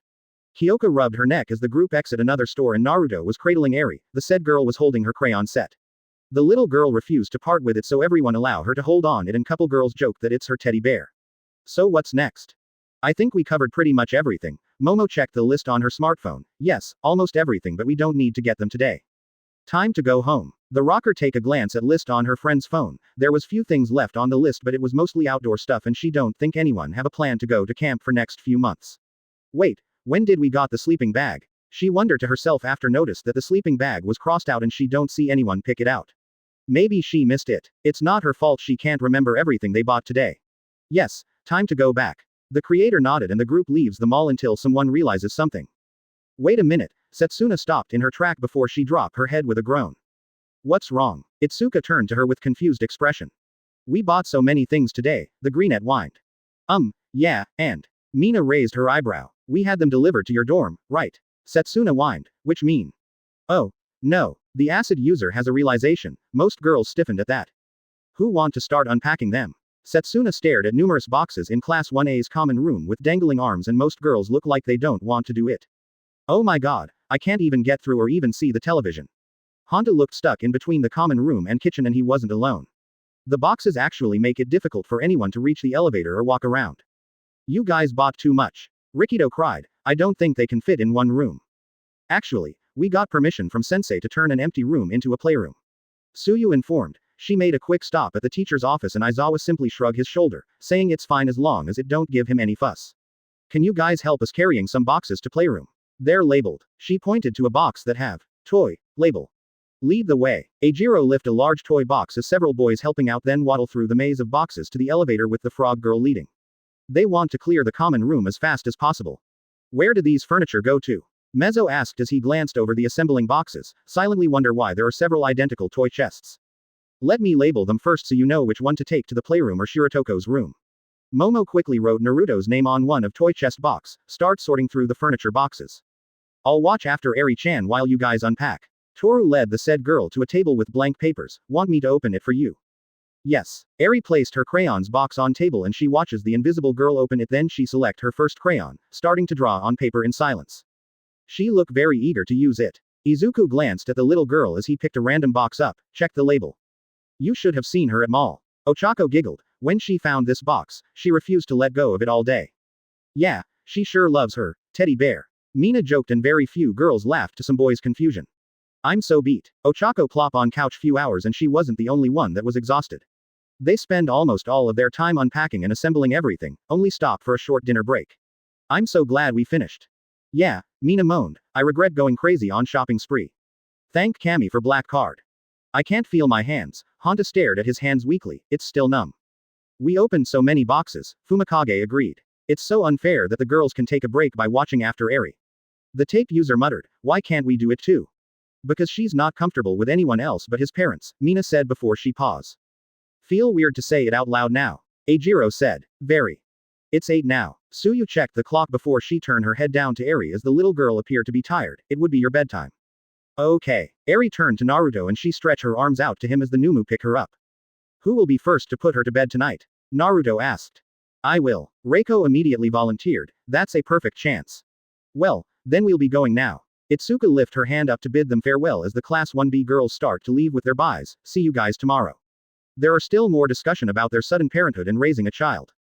Goodbye. Momo called out as most people return the byes in their own ways and Naruto entered the elevator with Eri and Reiko. Do your pajamas feel comfortable? Reiko carried Eri to bed. The young girl wear a dog pattern fleece pajama. Yes, it does. Eri yawned softly as the ghost girl put her in bed then tucked her in and a husky puppy hopped on the bed to snuggle up with Eri. Would you like a story time? The ghost girl asked and the little girl nodded sleepily as Naruto bring a picture book to them. Reiko take it from him then opened the first page. Once upon a time, the little girl listens to story all the way to the last page, the end. Reiko put the book away. Do you like it? Yes, it's funny, the little girl muttered. Good. Reiko leaned down to give her a kiss on forehead. Good night, Eri-chan. Good night, Rei Mama. Eri muttered without thinking first. Good night, Eri. Naruto decided to copy the ghost girl's action as he kissed Eri's forehead, not noticing Reiko's blush at indirect kiss. Good night, Papa. The little girl finally closed her eyes as she snored softly. Hey, can I stay here for a bit? Reiko subtly leaned against her crush's shoulder with her shoulder as she whispered to him, I want to watch our daughter sleeping. Naruto gave her a nod and they stand there while watching their daughter snoring away. The ghost girl's hand gently stroked the Noumu's forearm. An action that Naruto don't understand. Reiko should use this chance to confess to him but she didn't. It's not perfect and she wants it to be perfect and sweet. The next morning, Naruto was cutting the pancakes into small pieces for Eri as Rikido served his dorm mates breakfast and the young girl clumsily eat the pieces with fork, enjoying the delicious taste of fresh pancake while ignoring the sticky feeling of syrup on her hand and face. Damn, so adorable. Kyoka drank her juice groggily across the table, only Mina and Toru was vocalized about it and they even take pictures with their phones. The rocker feel her phone vibrated and she checked it to see that the invisible girl have uploaded the pictures to one of chat group that Mina created, Unicorn's mom's group, before she put her phone back with a small groan, bit embarrassed by the name of the group. Oh, Aizawa-sensei said to bring Eri to teacher's office before class. Momo informed. As one of teachers going to babysit her or something? Mina asked and the creator just shrugs her shoulders lightly. Maybe it's present Mike. Oh Kami, I just forget he's Shiratoko's old man. The groaning rocker rubbed her eyes with her thumb and forefinger. To be honest, most of us forget about that. Ochako scratched her head sheepishly. Yesterday felt so blurry to her and everyone else. The acid user was about to say something until they hear the door swung open with a hard slam, following by a cry. Naruto, my baby. Tomoko ran in with a screech as she waved her arms crazily in air. What's that about, daughter? Your father just. She froze as soon as she see Eri, who was startled by her appearance. Eri, that is your grandmother. Naruto pointed to the gawked woman before he shifted his finger to the little girl while looking at his mother blankly. Tomoko, that is your granddaughter. Grandmama, Eri uttered softly. I'm going to kill your daddy for not telling me until early in morning. Tomoko said calmly before. Thud. The search user fainted. Shiratoko. Ragdoll. Several teenagers cried out at fainted heroine. Ah, you're dripping it all over your face. Naruto dabbed Eri's face with wet napkin as if it's normal and the little girl looked so confused. Aizawa have a complete. I'm so done. Expression when he gestured to Eri in Naruto's arms as the Noumu stand in front of the class and the little girl was wearing a child version of UA uniform. Starting today, Shiratoko Eri will be home school by UA and receive first grade education according to whatever class you have. Yesterday, the school board has a longest discussion about Eri and her quirk after confirmed Salad's claimed abilities, and it actually lasts a whole day until it was agreed that Eri will be attending her parents' classes under Aizawa's supervision. I am so killing Toshinori for putting Shiratoko in my class after that. Well, that solved few problems for us. Tsuyu said to herself as the class watched Naruto put Eri down in a child desk next to his desk, out of everyone's sight beside those who sit in his row. Moving on, Aizawa turned to the blackboard and he admits he was tempted to bash his forehead on it as he wrote lesson of the day. Late at night few days later, everyone was watching the news on television about a raid on Yakuza's hideout before they hear Minetta's shout. "They're Bach." The purple ball-haired boy screamed, they came Bach. "Are you guys all right?" Mina asked worriedly. "We saw it all on the news." Toru ran over to hug Ochako and Tsuyu. "Everyone was worried about you guys," Kyoka said. "You've all been though a lot," Honta said. "In any case, have some chocolate cake." Rikido held a place of chocolate cake. "You troublemakers." Yuga sighed in relief. "You guys always come back after getting mixed up with some crazy business." The tape-elbowed teenager shouted at Eijiro and Izuku, who look very sheepish by that. "Quit scarring us, damn it. We're glad you're all okay," Mezzo said. "Okay." The rocker muttered, "Are they okay?" "Everyone." Tenya jumped in between them. "I know you were all worried, but let's calm down. You all saw the news, didn't you? So you know what they went through. As classmates, we should be sensitive to their feelings and let them rest. It's not just their bodies. Their spirits must be hurting too." Iida, Izuku called out to him. "Thank you, but," he nodded, "I'm all right." "Well, then," the speedster cleared his throat, "I was so worried. None of you have the slightest idea how I. You're the most intense one of all." Honta deadpanned. "I'll make some lavender herbal tea." Momo raced to the kitchen. "It'll put your hearts at ease." "But Izuku tried to say something but Rikido shoved a piece of cake down his throat, his mind drift back to the raid this morning. The Yakuza thugs and elites gave the raid team a hard time with some serious injuries with some surprise appearance of villain alliance members until his group make it to the laboratory room, and that's where everything become chaotic at this point. They found Overhaul dead, his head and torso decayed all over the table with the rest of his body on floor, and it appeared to be recent because his organization have no idea what have happened, losing their cool over it as they finger villain alliance for betraying them. Sir Night-Eye was confused by that, saying he don't see it anywhere in his quirk, and his team wonder how it's possible for his 4C quirk to not predict it. Izuku and some heroes assume that Shigaraki have betrayed Overhaul to get his hands on the quirk bullets, which would make sense since there are lack of bullets in the hideout and Mimic keeps screaming bloody murder about Toga and twice backstabbing him. While almost everyone fussed over the internship group, Eri was sitting on Naruto's lap while staring at the television in shock before she lifted her head up to the Noumu. "Papa," Eri uttered with hope in her tone, "they say Chisaki is dead, is it true? He will not come back again." "Look like it," Naruto replied. "That means you have nothing to worry about anymore now." The little girl nodded her head quietly as she looked at the news. She don't know what happened to the bad guys, but she's glad that they are gone and won't hurt her anymore. "Midoriya, Uraraka, Hiroshima, Asui, I'm sorry, but I've got to get going." Shoto walked away from the group to his room. "I'm turning in." "What?" Toru gasped. "This early? Are you a grandpa?" "I heard he have provisional license training tomorrow," Kyoka said. "Yes, he does." Momo nodded before she turned to Naruto as she glanced at the little girl. "Speak of turn in, it's bedtime for Eri." "No, it's still early." Mina hold Koji's rabbit up to Tsuyu and Ochako to comfort them from whatever they went through. "Let her stay up a little longer, we can watch some movies and cuddle up together." "No, may I have to remind you it's my turn to put her to bed." The creator gave her a mild stoic look before she turned to the little girl as she scooped her up. "What story would you like me to read?" "Fairy tales." Eri absent-mindedly played with Momo's hair, twirling it around her fingers as the creator carried her up with Naruto in tow. "Such mom." The acid user muttered before her eyes lit up with a giggle. "Ooh, mom. She fished her phone out with one hand. I am so changing her name in Unicorn's moms. Wanna bet Momo'll be mad at her?" Toru whispered to Kyoka. "I'm not taking this bet." The rocker rolled her eyes with crossed arms. A pale hand pressed up against the glass of a large tube as a tall silhouette stand in front of it, and the figure turned to face Kyudai, who was trembling on his rear. I don't understand." The doctor's eyes trembled violently. "I create you and my children, and you all turn on me. Fool, you believe we will be loyal to you for creating us?" The figure spoke coldly. "How naive of you. You were manipulated into creating Noumu under the whispers that you believe to be your own thoughts." The doctor's eyes widened farther. "That's right, your thoughts was nothing but one's whispers. All you did was just help us coming into this world earlier than expected on one's whim, and the one did all the work while allow you to believe your delusions that you have created a new life form." It can't be." Kyudai sweated heavily. If that's true then, what are you?"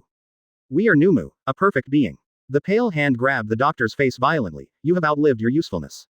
We thank you for helping us come into this world earlier." No. Wait. The doctor screamed right before he burst like a bloody water balloon in a painful way, and the figure stared at the raining blood and flesh and interestingly then turned to face the rows of tubes. We will urge everything into a new era. The figure whispered with narrowed eyes. Chapter 5. Bonding. It's not particularly elegant. Ectoplasm gestured to the blackboard as the Class 1A listened, but calculate the integral of this equation. Whoever has the answer, raise your hand. Ectoplasm does occasionally get really into his hobby. Kyoka nibbled her jack softly. Even number 1 student Yaoyorozu has been stumped. Fumikage glanced at the said student. This is truly a question of darkness. He heard a rapid-fire mumble before he looked over to see Izuku going over the problem before the bush-haired boy swiftly stand up with raised hand. Midoriya. The math teacher called out. 107/14. Izuku answered. Wrong. Ectoplasm said before Momo stood up with raised hand. Yaoyorozu. It's 107/28. Momo answered firmly. Correct. The math teacher nodded. Let's go to the next pa. Sensei. Naruto suddenly stood up with raised hand. I have obtained a new quirk. Hit the deck. Ectoplasm dove behind the podium as the students quickly went under their desks, beside Eri who looked so confused at their weird behavior, and they wait for something but nothing happened. The math teacher peeked up over the podium to stare at Naruto holding a spiraling ball of energy, hovering a little over his palm. That's it. The math teacher released his breath as the students crawl out from under their desks. He's glad that it's not another dangerous quirk and he still can't get over the hair needle incident. What is it this time? Rasengan quirk. The Noumu said, it allow me to create sphere of pure energy, the size is variable. It look very dazzling and bright. Yuga reach out with index finger, want to feel the surface of the beautiful sphere to see if it's smooth. It can grind everything it come into contact with and propel everything in its trajectory in all directions then burst to damage severely at the point of contact. Naruto finished explained and the laser user yanks his finger back before it barely makes a contact. Not dazzling anymore, the French student sweated heavily at his close call as the Noumu dispelled the Rasengan safely and the bell rang. Lunch. The math teacher slowly left the class with a exhaust. He'll hate to be his clones to face this Rasengan quirk this afternoon for the training. While the Noumu may have increasing numbers of quirks, he need to train individually on each quirks to fully master them. Aizawa's right, we're not getting paid enough for this shit. Is it me or is it getting more frequent lately? Fumikage wondered. Oh, that's true. Izuku commented. They said he was supposed to get new quirks once in a while because of his original quirk and yet he get new ones almost weekly. But so far, they are almost always emitter type and I don't think I have seen him receive any mutant type quirk. You're right. The bird-headed teenager rubbed his chin thoughtfully. It's as if it's preparing him to face something unknown beyond the fabric of our reality. That's pretty absurd, isn't it? Honta's sweat dropped at him. When we become pro-heroes, let's form a team, too. Mina was hyped because she happened to find a lurker's site about team up as everyone picked their costumes up. Ochako, you'll make me float, okay. And I'll make it rain acid. Isn't that a bit harsh? Ochako muttered. And I can get a boost from Ciro's tape. The acid user continued. What are you talking about? Honta glanced slightly at her. Kota, Shoji and Jiro will do reconnaissance. Mina grinned. Team rainy day. Woo. The rocker cheered flatly with no emotion, raised her fist up. What about me? Mineta begged. No thanks. The acid user immediately rejected him and the sticky ball user slumped on floor dejectedly. Teaming up is not just about your quirks. Momo said. How compatible your personalities are is important, too. Yao Momo, that's overkill. Toru said. I think the right saying for that is, Naruto said, she burned him, right? Yup. The invisible girl popped her lips. Everyone, please get moving. Tenya raised his hand up. Changing time is almost over. Everyone moved to their changing rooms to change into their outfit before they head to the gym. Now for today, let's keep working on improving our super moves. Smentos stand in front of the heroes in training. Previously, I charged you all with a 2 super move minimum. Those who haven't met this goal yet will focus on development, and those who have will focus on even further improvements. Everyone split up as soon as he finished his sentence. Unbreakable. Eijiro hardened into the unbreakable form as Mina whistled. I'll train myself until I have attacks as good as the villains. And to do that, Midoriya. Shiratoko. Sato. He bowed. Treat me like your sandbag and hit me to your heart's content. Are you trying to trick us? Rikido gaped. Very well, I'll use Rasengan on you to test its strength. Naruto said.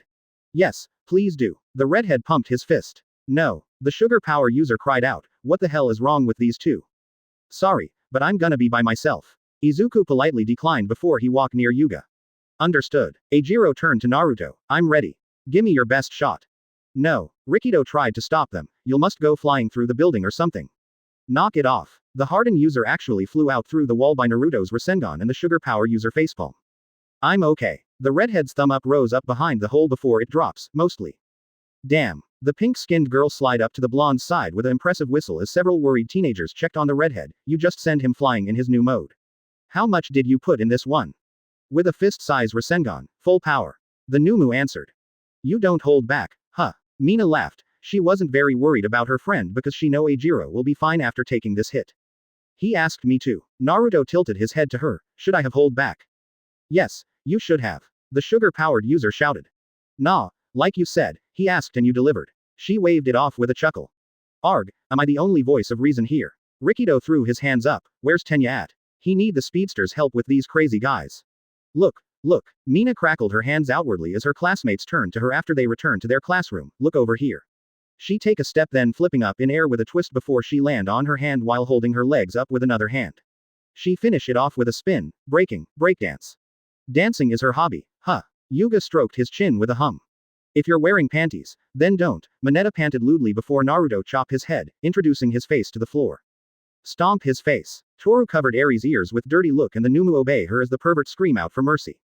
Ashido-san's current body movements take inspiration from dance. Izuku flipped through his notebook. How should I put it? It's a state of movement where your entire body is being used. Don't forget when she burned my manto at the first battle training. The laser user said. I should try it, too. The bush-haired boy muttered. I also want to learn it. Naruto said out of curiosity. Okay, boy, let's dance. Mina crossed her arms challengingly. Izuku stuttered. Yes, ma'am. The boys attempted to do a breakdance under the acid user's short tutor. He ended up doing a robot dance instead. Kyoka stared at the dancing group. Naruto was indeed doing a robot dance and Mina tried to correct him but it always returned to the robot dance. She can't help but to smile lightly as Eri giggled at him. It's great that you've maintained this active hobby during our hero training. Momo clapped with a bright smile, such strength. Though, if we're talking about hobbies, Toru turned to the rocker. Jiro's is pretty impressive. Hi. Pony swung her arms up and down in agreement. Hey, stop it, the rocker hissed embarrassingly. Actually, that room of yours looked like a music store. Honta inputted, that's beyond the scope of just a hobby. Hey, the rocker cried, enough already, okay. Don't you guys remember the room king? Nah, that's gotta be a music pro's room, right? Eijiro said, how often do you practice? Do you seriously? A thrusting jack stop an inch before his face and the redhead yelp out. I mean it. Kyoka glared with burning cheeks before she retreated to her desk. What did? The confused redhead asked with a tear. Ah, the Mo gap. Naruto clapped his hands together with blank face. I learned about it this morning. Jiro is Mo. Damn it, Naruto. The embarrassing rocker grabbed her jacks down as she tried to hide her face on the desk and Aizawa entered the room without batting an eyelash at his class. The students swiftly take their seats as soon as the bell rang. We have a culture festival. Aizawa slipped into his sleeping bag. So school-like. Most students cheered. Culture festival. The school-like stuff has come. Let's decide what we're gonna do. Is it really okay for us to be so carefree at this point in time? Eijiro suddenly stood up to some surprise. Kirishima, you've changed, huh? Honta said. But it's valid, isn't it? The redhead said, especially during this proliferation of villains period. That's an excellent point. Aizawa zipped his bag up. However, UA doesn't revolve around the hero department. If the sport festival is sponsored by the hero department, then the culture festival is in the domain of other departments. The level of exposure isn't comparable, but to them, it's an exciting festival. Moreover, the truth of the matter is that there's a considerable number of students who are stressed out from the daily activities of the hero department and its new boarding system. Since you put it that way, Eijiro lowered with guilty expression, I really don't have anything else to say. That is also why you shouldn't apologize so easily. The scruffy teacher slumped down. This year will be different from past years. Part of the staff will be cut and the culture festival will only occur within the school. I've already said we're not the main drivers of this event, but as a rule, each class has to pick one program. Today, we'll deciding on that. Please allow me, Class 1A representative, Iida Tenya, to facilitate some progress. The speedster stand up in front with Momo as he held a printout while Aizawa take a nap. I will try my best to narrow down ideas smoothly. First, let us pick some possible themes. Those with suggestions, raise your hands. Almost everyone raised their hands so fast. Goo. What a fast change in attitude. No, I'll keep the class in order no matter what. Tsunotori. Maid Cafe. Pony pumped her fists eagerly, anime style. Anime-themed maid cafe. Tenya muttered, a service theme, huh, not bad. That's too tame. Mineta stood up with bloodshot eyes, a titty bar. Some girls threw him into a sack then tied him up to the ceiling with rope and told Naruto to beat it like a punching bag. He don't hold his punches back at all as some girls shielded Eri's innocent eyes and covered her ears while at it. Uraraka. The speedster ignored the sight as he noticed the said girl's raised hand. A mochi shop. Ochako drooled. Arm wrestling competition. Eijiro called out. Haunted house. Toru waving her arms. Crepe house. Rikido said. Ramen bar. Naruto said flatly, wiping bloods off his knuckles with tissues. Dancing. Mina waved her arms. Petting zoo. Koji added timidly. A banquet for students of darkness. Fumikage said. My glitter show. Yuga winked with stars. A short play or something. Kyoka said. Well then, anything else? Tenya asked as Momo wrote the suggestions down on blackboard. Singing. Salad suddenly poked his body through the rear door with stretching snake arm up in the air and everyone jumped up as their heads turned back to stare at the creature. He stared back at them with a big smile before he slowly retreat outside while maintaining eye contact. I think that covers the suggestions from everyone. The speedster cleared his throat while adjusted his glasses. I'm going to erase all of the ones that are inappropriate or unrealistic and the ones that I don't really understand. Momo heartlessly wiped some suggestions off the board. How ruthless. Fumikage commented, ignoring the wailing of purple ball-haired boy. Local history research presentation sounds pretty boring. Someone commented and some agreed with this person. Don't defy common consensus. Tenya looked dejected. We already have so many study hall sessions. Someone else said. If only I were useful. The creator looked ashamed by that. I'm going to combine the food themes into one, okay. The speedster said. Won't soba, ramen and crepes clash, though? Someone pointed out before the students start to arguing about the foods, that's why I said crepes don't belong in any Asian food theme. Ramen is unhealthy and I hate it. Who say that? Naruto slowly stood up. I don't know why but I have a sudden urge to beat this person to pulp then force-fed this person with ramen until they change their mind. Please sit down. Tenya chopped his arm as the Noumu slowly lowered down and the students keep arguing about their themes. Be quiet. We weren't able to narrow it down, huh? Momo sighed before the class bell rang. It was a pointless meeting in the end, huh? Aizawa get up with a yawn as he exit the classroom, make a decision by tomorrow morning. In the event that you can't decide, we'll have a public lecture. Where's the intern group? Tenya asked after looked up from his laptop, little stressed that he can't find anything to help him for tomorrow. The rest of the teenagers were in the common room. Supplementary classes. Momo replied, they said they can't really participate in the discussions, so they'll go along with whatever we decide. Now that I've tried to settle down and rethink it all, the speedster typed, regarding what sensei said about other departments' stress, I think we should come up with a design plan that would assist them in letting off some steam. That's true, isn't it? The creator nodded, students aspiring to be heroes shouldn't have to go through this much stress. What are they talking about? Eri asked Naruto next to her, looking up from her coloring as the group decide to drop food-related theme with some heated discussion. They have to come up with something for a cultural festival. Naruto replied. What's cultural festival? The little girl asked, just remembered that she never asked about it earlier. It's a festival put on by our school. Yuga explained to her instead of the Noumu, the classes set up events and foods for other students to enjoy. And apples. Pony waved her arm happily, candy apples. Candy apples. Eri perked up at that. It's an apple that's sweetened to the point of becoming candy. Toru grinned. Sweetened. The little girl drooled with shiny eyes. Well then, what if we did something more festival-like? Momo looked over the list with a hum, like a maid cafe, petting zoo, haunted house. A petting zoo is kinda unsanitary, isn't it? Tenya muttered, we need something to let off some stress. How about the short play idea? Someone asked. An amateur-level play surely won't add any stress. The speedster chopped his arms. Everyone getting to dance would be fun. Mina leaned back in sofa. Wouldn't dancing be a good idea? Shoto walked up to the table. What an unexpected supporter. The acid user gasped. 1 second. The dual quirk user borrowed Tenya's laptop. There was one thing. I forget what it's called, where everyone get rowdy. Ah, this thing. He showed them a video of a music show. This cannot be a Todoroki idea. Rikido's eyes popped out. When did you become a party person, Todoroki? Mineta cried. I'm not. Shoto said calmly, I thought Ida's suggestion was the best. And along those lines, wouldn't it be best if I suggest a place where everyone could have fun? It's an idea I got from the provisional license training course. What kind of training course was he in? The sugar power user asked shakily, for some reason he pictured him dancing in a club. I see, Tenya muttered. I'll only say it once, but wouldn't that be just as stressful as doing the play? Hanta gulped. I can teach you guys. Mina gestured to dancing French teenager, an amateur with awkward moves mastered the steps in one day. Ashido's instructions are the real deal. Yuga winked.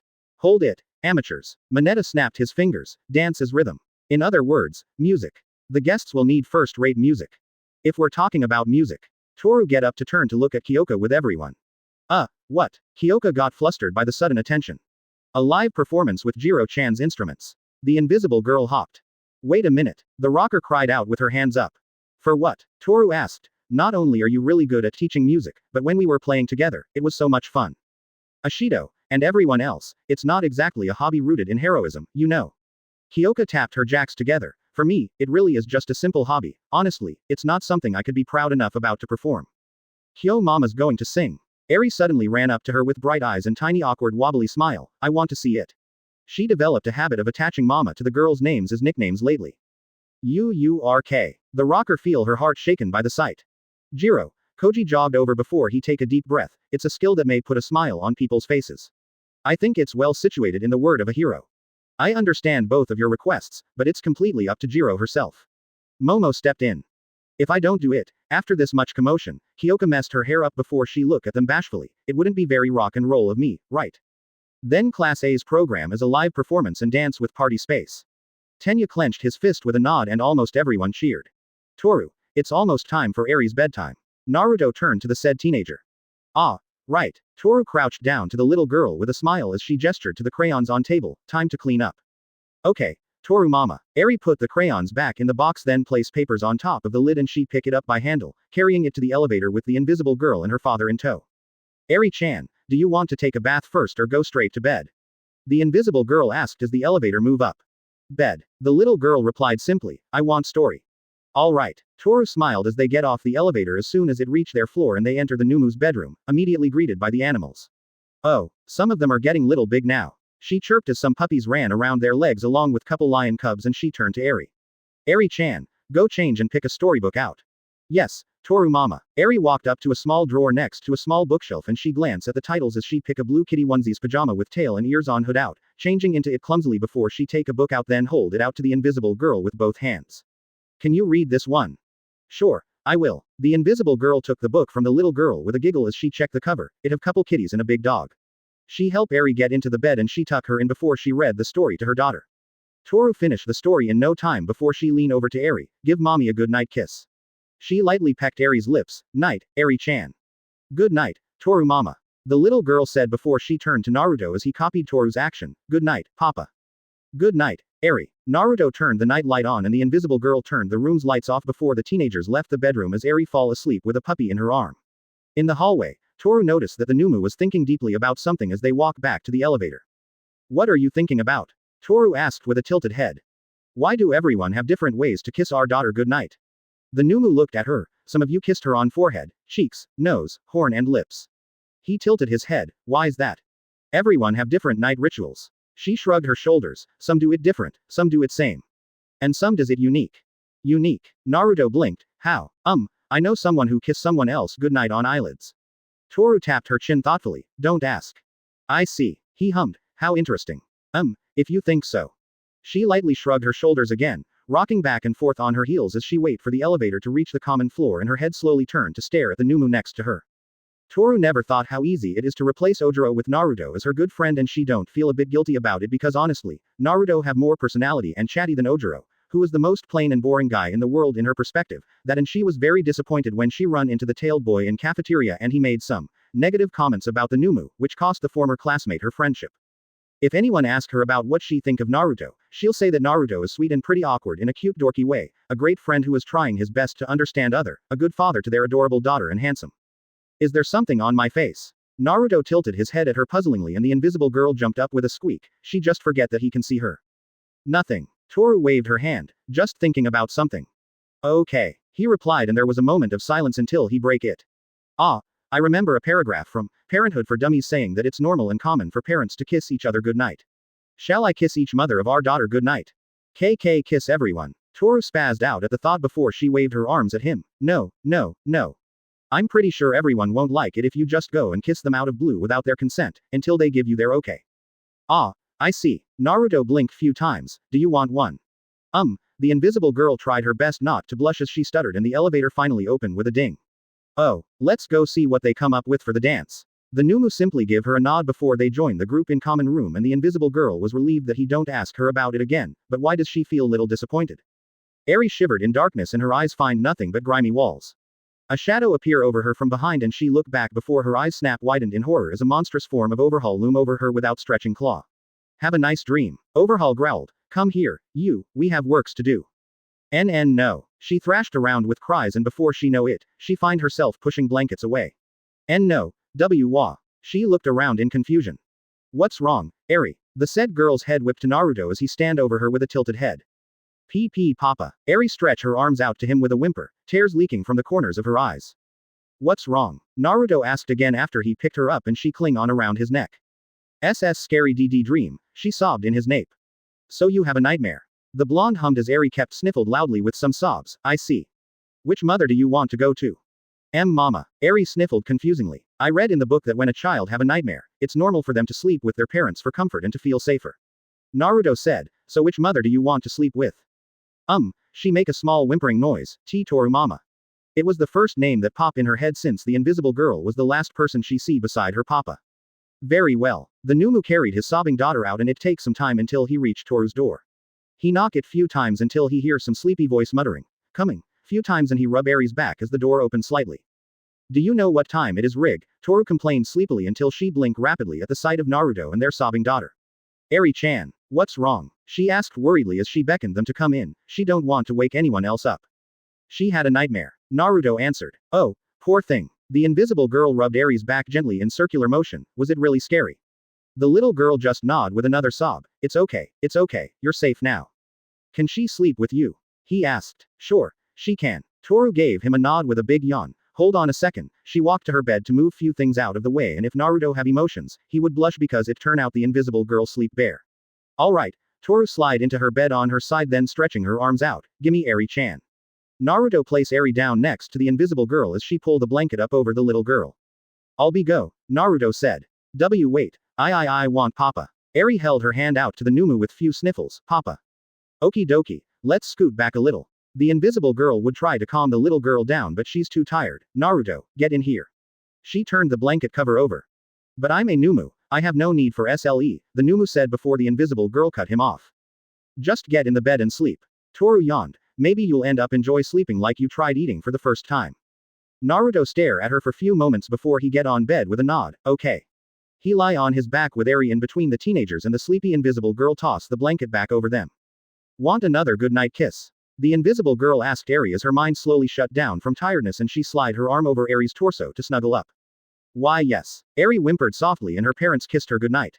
Night, you too. Without thinking about it, Toru sleepily pecked Naruto's lip then she immediately fall asleep and the blinking Noumu stare at the snoring teenager before he looked down to his now sleeping daughter as one of her hands hold handful of his shirt. Good night. Naruto decided to close his eyes as Toru told him to and everything suddenly went dark. A contented sigh slipped from her lips when Toru wake up in morning and she almost yelp out in surprise when she see the sleeping blonde, lying on his side with one arm tucked under his head before her eyes snapped down to Eri then she recalls some details from last night.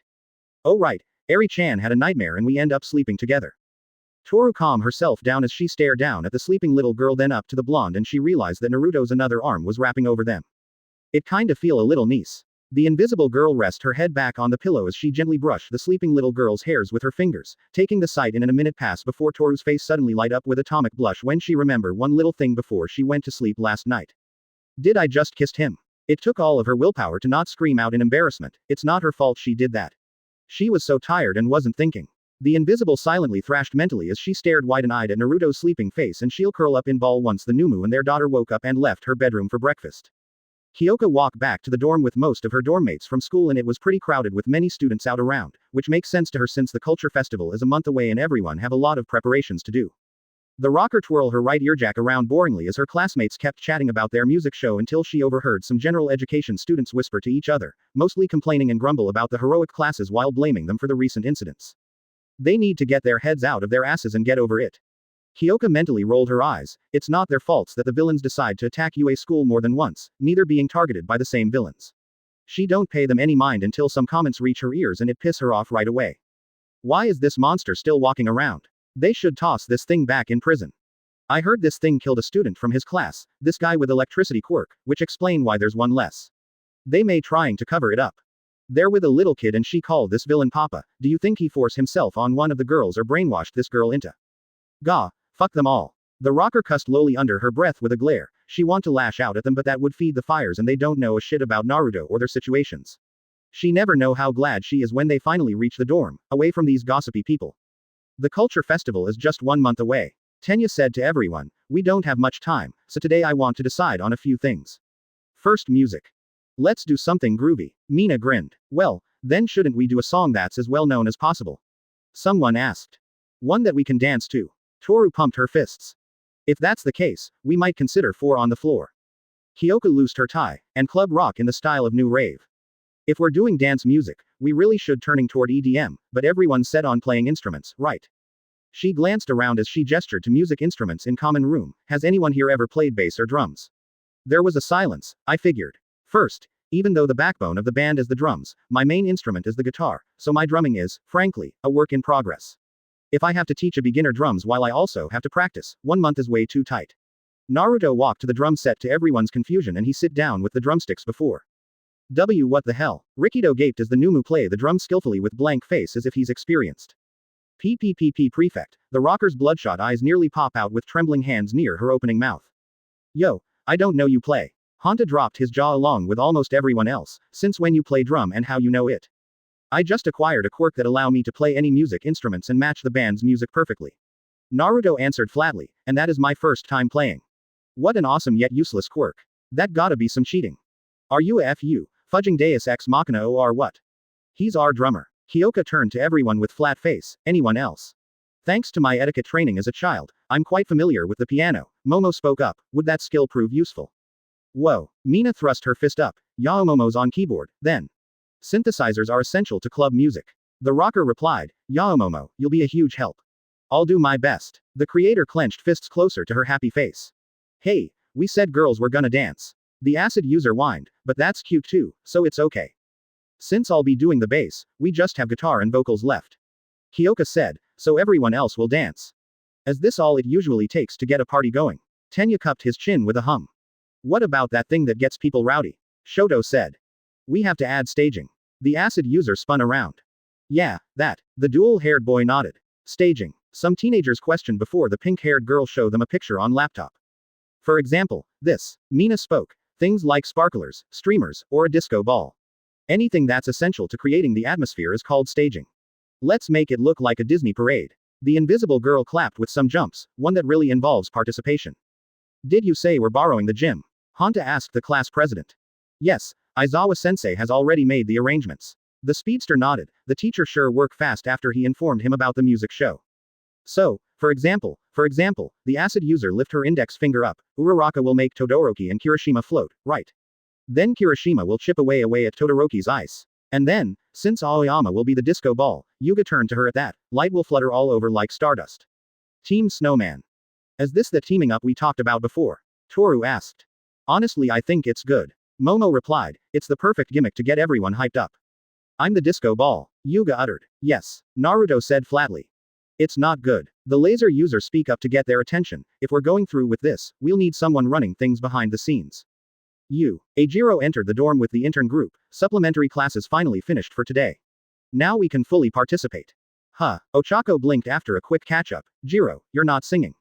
Oh no, we still haven't, Kyoka said before she get cut off. If it's vocals, let us handle it. Mineta said, we'll be a hit. In addition to being the disco ball, I can sing. Yuga said. Alright. The redhead pointed thumbs at himself. I can't play any instruments, but if it's singing, I'm confident. After a quick audition, no one picked the volunteers because their singing was so poor and lousy. I also think it should be Jiro-chan. Toru said, cuz earlier when she was teaching me in her room, her singing was amazing. Hey, the rocker looked embarrassed. Don't make things more complicated. I can concur with her. Eri enjoy listening to Jiro singing when she put her to bed. Naruto said, and the said little girl nodded timidly. Wait, how do you know that? Kyoka cried out. I send you out. I watched you two through the ajar of my door from time to time for a mother studying. He answered unashamedly. The blushing rocker takes the mic with a deep breath. To disregard the cries of our souls. Mineta complained. What kind of people are you? What is this? I want to hear Jiro sing. Ajiro grinned cheerily. We're counting on you. The rocker started to sing and the 3 volunteers were on floor while most of the teenagers cheered for her. My ears are in heaven. Such a husky, sexy voice. The teenagers cheered. It's unanimous. Okay then, that's that.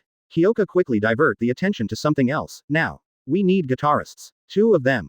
Me. Pony thrust her hand high up. I good at playing. Let me do it. The purple ball-haired boy screeched. Guitar is the center of the band. With that, I'll be flocking in the sea of poo. Naruto chopped his head to the ground. Gak. Thank you, Shiratoko. Momo glared down at the pervert.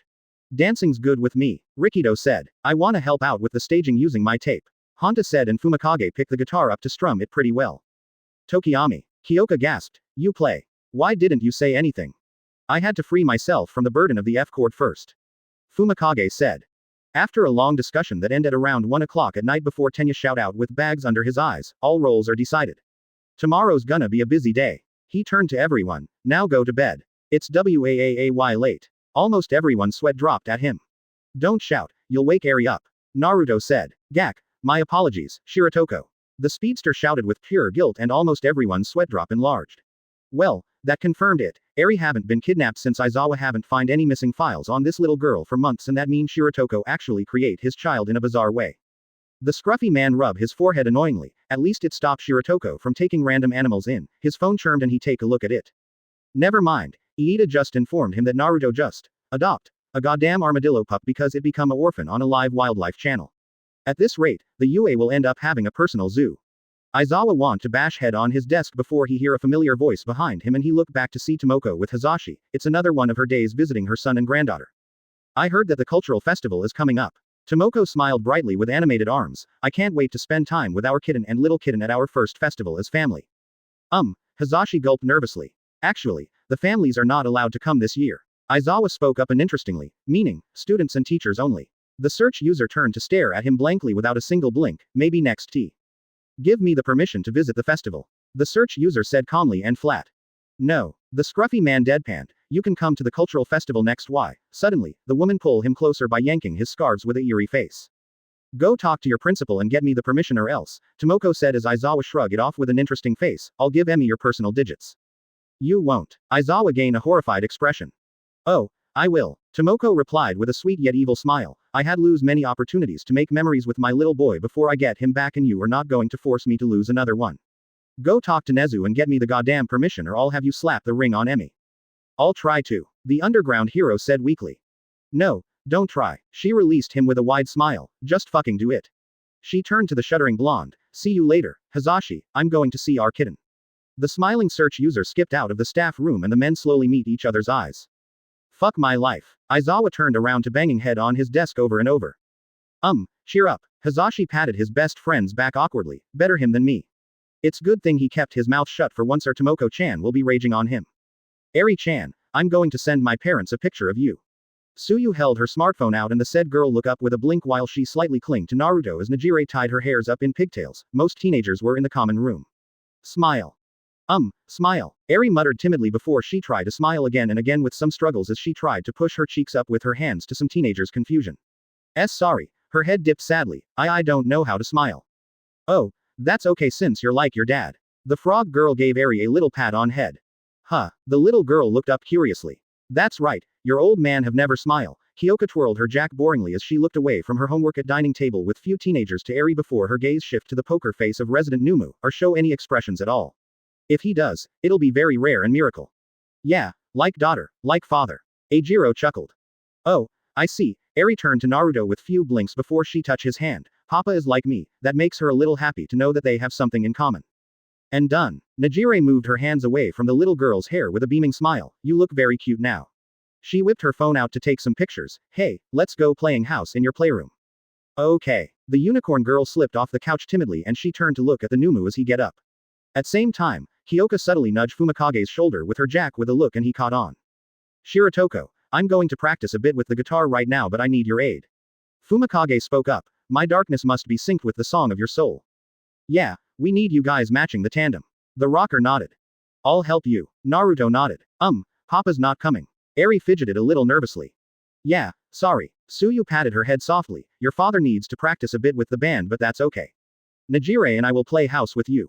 Oh okay. The little girl glanced at Naruto with a dejected expression as the teenager girls led her to the elevator. That is for her G good. Hyoka and the girls felt like they have been stabbed by Eri's sadness expression. While it's cute to watch the little girl following Naruto around like a duckling, they feel that Eri depend on Naruto too much and barely leave his side, would get very upset when she have to stay with some teachers in office during the heroic training for few hours so they decide to try and break this habit so their daughter can feel a little comfortable staying away from her father for some amount of time. They even roped some boys in to help out. An hour of practice later, Naruto end up playing video game with Honta, Mina and Eijiro as he listened to their tips on how to use controller. Naruto, shoot him now. Mina waved her hand at his direction as the Noumu's character encountered Honta's character, pull top right trigger.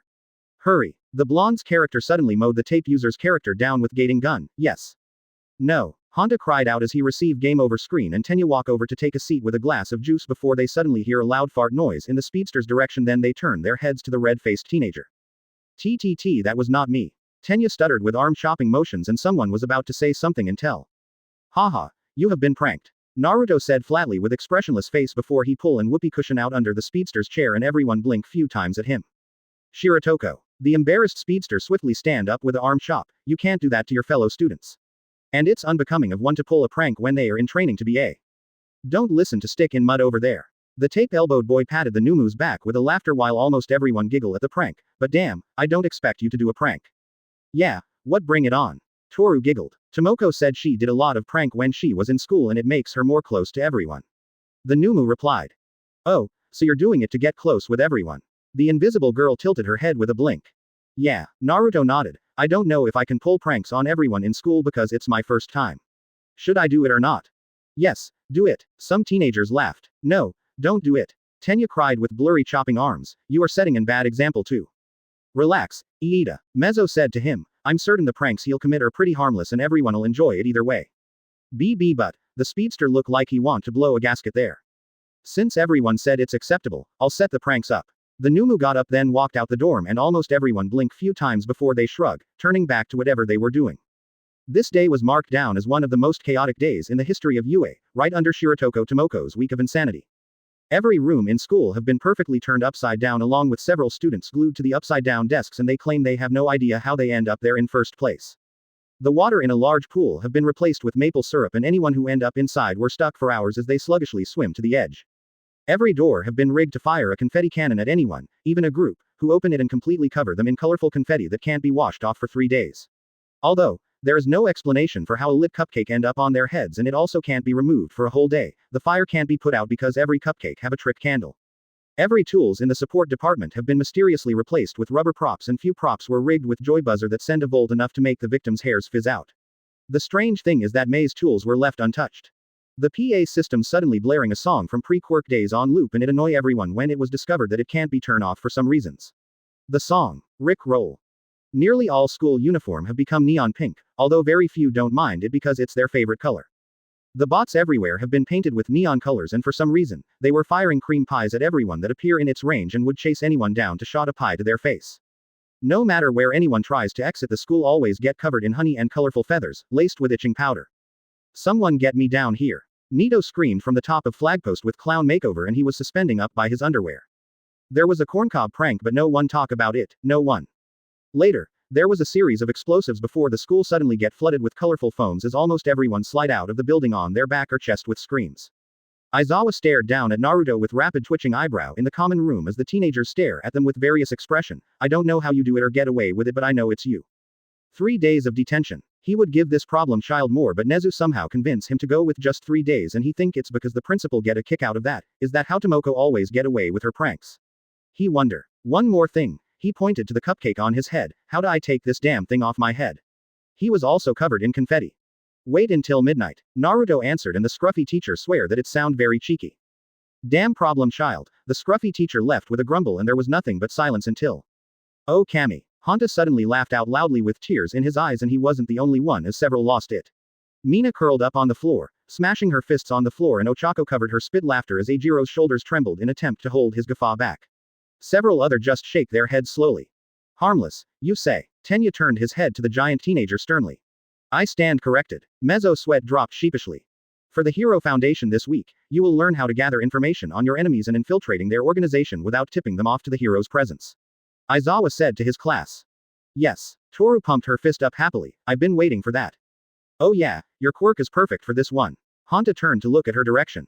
Until she face Shiratoko or Jiro if it's another student versus student. Rikido pointed out, which will force Hagakure to think out of the box if she ever comes across any villains who have detection-based quirk. Also we will have a guest this week. The homeroom teacher added, she'll teach you the basic concept of stealth and information gathering. Why can't you do it? Mineta asked with his hand up.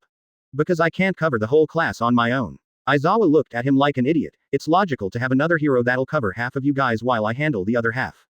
Aizawa-sensei, who's our guest? Suyu lifted her hand up. You'll find out when she get here. The scruffy teacher opened the planner. Anyway, to remind you all, we will have 3 tests today in No. Mina plop her face on desk with a whine. She's not prepared for an exam and 3 at once. Bet she's regretted that she don't join the study session last night. Kyoka thought to herself before a couple strange popping sounds reach her and everyone's ears as they look around with confusion. What was that? Eijiro looked behind with a arched eyebrow. Ochako glanced around. There was nothing out of place until she pulled a double take when her eyes land upon something. Shiratoko, what the heck? Everyone turned to the said teenager to see 2 twitching fox ears on top of his head, and before anyone can open their mouth, several tearing noise break out. Ah, I gain a kitsune quirk. Naruto said as 9 big fluffy tails spreading out, moving around as if they have own minds. One tail tickle Eri's nose, drawing a tiny giggle out of her. Is it permanent? Momo can't help but blush lightly at how cute it looks. No, I can retract and bring them out at will. The Noumu said as his animal features retract inside his body almost immediately, and some girls and an animal lover were disappointed by that. So he can get mutant-type quirks too, huh? Fumikage shook his head wearily. At least it's not something too crazy this time. Moving on. Aizawa grunted out with deadpan expression. Smentos want me to remind you that if anyone here want to work on their super moves after school, he'll be available at Gamma Gym between 4 to 6 until then. Now let's start the first period. Salad hummed merrily as he brewed the tea for the staff, and the only teacher in the office was Toshinori, who was on phone with someone. It matched. Toshinori muttered in disbelief. Are you sure? There was a short pause before he let an heavy sigh out. I see. Thank you for let me know. I'll call you later. Bye. He ended the call, then bury his face in his hands with another heavy sigh. I'm sorry, master, I failed you. I can't even save your grandson. You don't fail her. Salad spoke up with a smile. Wah. The retired hero looked up puzzlingly. What are you talking about? You don't fail your master. The strange Noumu repeated. I do. Toshinori frowned. Nana's grandson, Tamura, is dead, and Shigaraki Tamura is not her grandson. Salad cut him off with a raising snake hand. What? The skinny man looked up with a bewildered blink. But master have a grandson. We just confirmed that master have a child that she was forced to give up, and we even checked her son's life to confirm the existence of her grandson. Yes, Nana does have a grandson, but she doesn't have a son. The chimera swayed his snake hand as if he was wiggling his non-existence finger. That was a fabrication she set up to protect her child because she believed that All for One will one day discover the existence of her child to use it against his enemies, and she mislead everyone close to her to think there's a son when there isn't one. What are you talking about? Toshinori furrowed his brows. There's no son. But master have, he come to a realization, it's a daughter. Are you saying master have a daughter? Not a son. Bingo. Salad smiled. Your master has a daughter. That child would later adopted by loving parents who raise her very well, having a peaceful life, and then she start a family of her own. If that's true, then we should find them.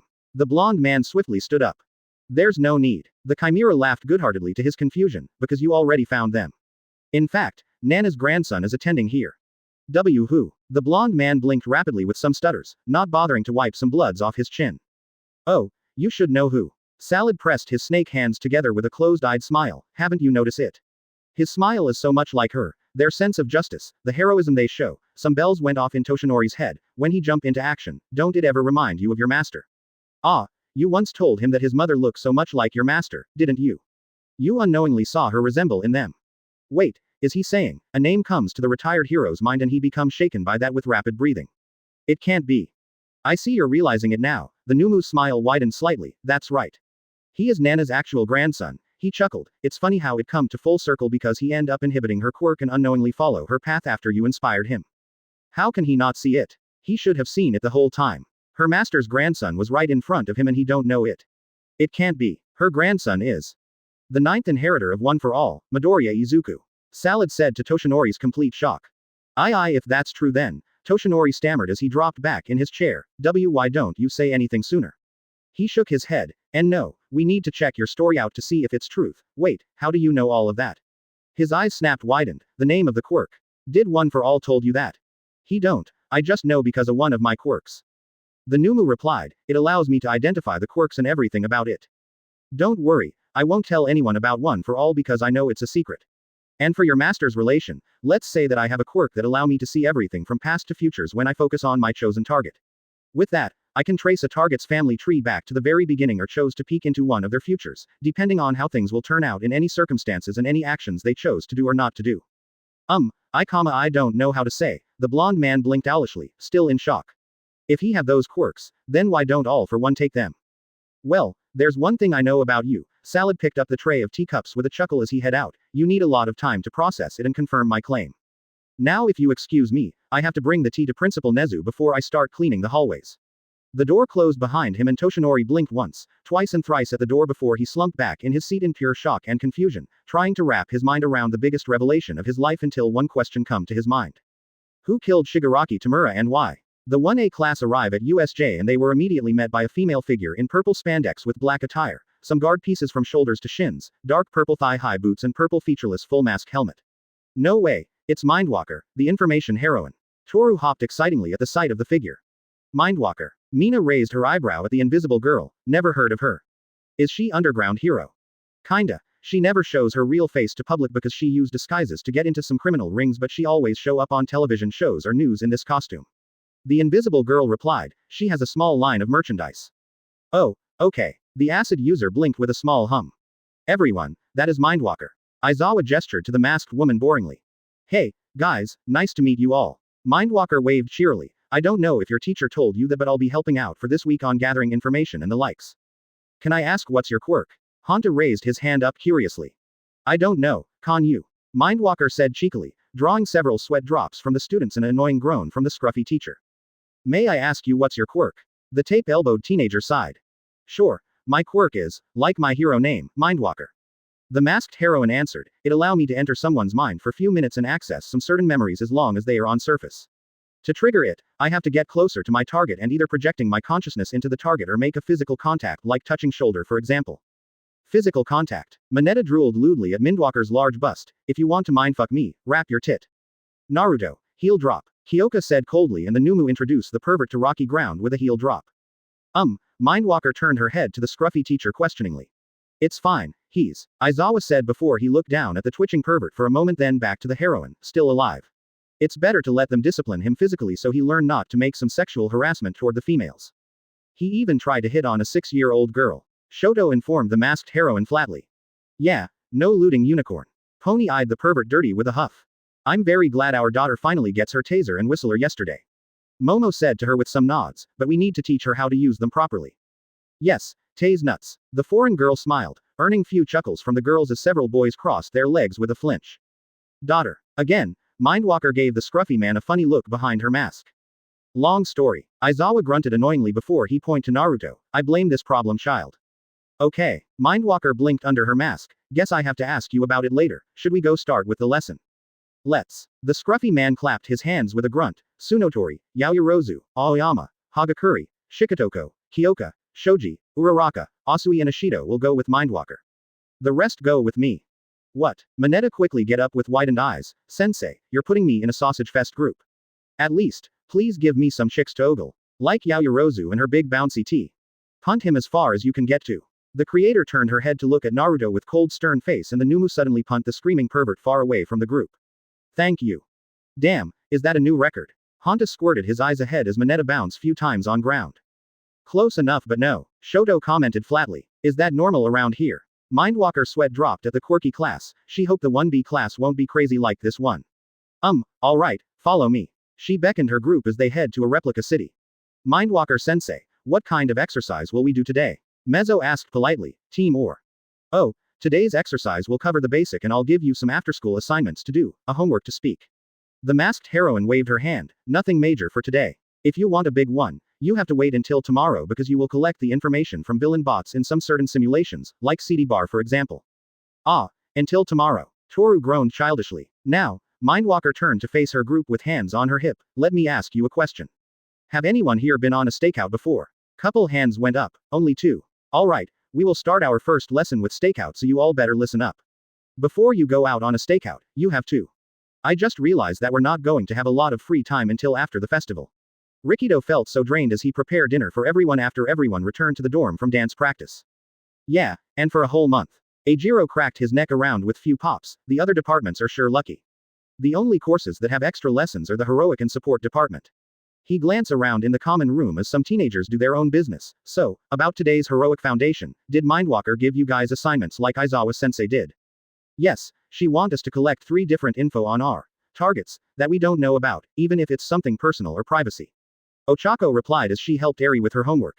And the targets are. The hardened user looked a little nervous. His assignment was similar to their sans privacy info. Anyone that are not part of our group. The gravity girl looked sheepish, but we can't say which one of you are whose target. One thing I can say is that the girls and I don't get Mineta. Momo sighed gratefully. I shudder to think what we'll find out about this degenerate. Ah, that's good, Fumikage said with crossed arms and most ignore Mineta's grumbles. Excuse me for coming in. Everyone looked up to see Obara walk in from the front door. Hello, everyone. Shiozaki. Wah. Rikido was confused at first until he remembered something. Oh right, it's her turn to spend some time with Eri. Hi, Obara mama. Eri responded timidly before she turned her attention back to her homework with some clumsy writing. Hello, my little lamb. The vine-haired girl smiled gently to the little girl as she take a seat on sofa behind her. Wanna swap with me? Ochako asked her. Ah, no, you're covered it already and it looked like she's almost done with her homework. Obara replied with a waving hand, receiving a nod from the brunette and the vine-haired girl watched the little girl working on her assignment. Obara have to admit that it took her some time to accept the fact that she's now a teen mom and she have taken a liking to Eri-chan, like the rest of the girls. At same time, the girls have get to know each other a little well lately, although, she don't approve how May always get her little lamb dirty by hugging and nuzzle their cheeks together because the Pinkett don't take a bath after coming from the support studio or attempt to grooming the little girl to be her assistant. By reading manual book as a bedtime story to Aries pure confusion and have her playing with power tools, all child safety tools, mind you. The vine-haired girl shake her head slightly before she glance around, noticing something. I don't see Na, Shirotoko and others. She asked. It looked like less than half of 1A teenagers were down in the common room. Shirotoko is feeding his pets in his room with Kota's and Aoyama's help. Momo answered, the others are perhaps in their rooms. Iida went out a bit while ago to see Aizawa-sensei, something about schedule and permission. The gravity girl added with a thoughtful look, she don't catch much of what her friend said when he rush out because she was busying help her daughter with the homework. And for Deku, he went out too for training, she frowned slightly, I think. You think? The Vine user tilted her head slightly to her. I don't know to be honest. Ochako said, he kept go somewhere at random times and he didn't tell us why. I assume he may go to the gym for his quirk training.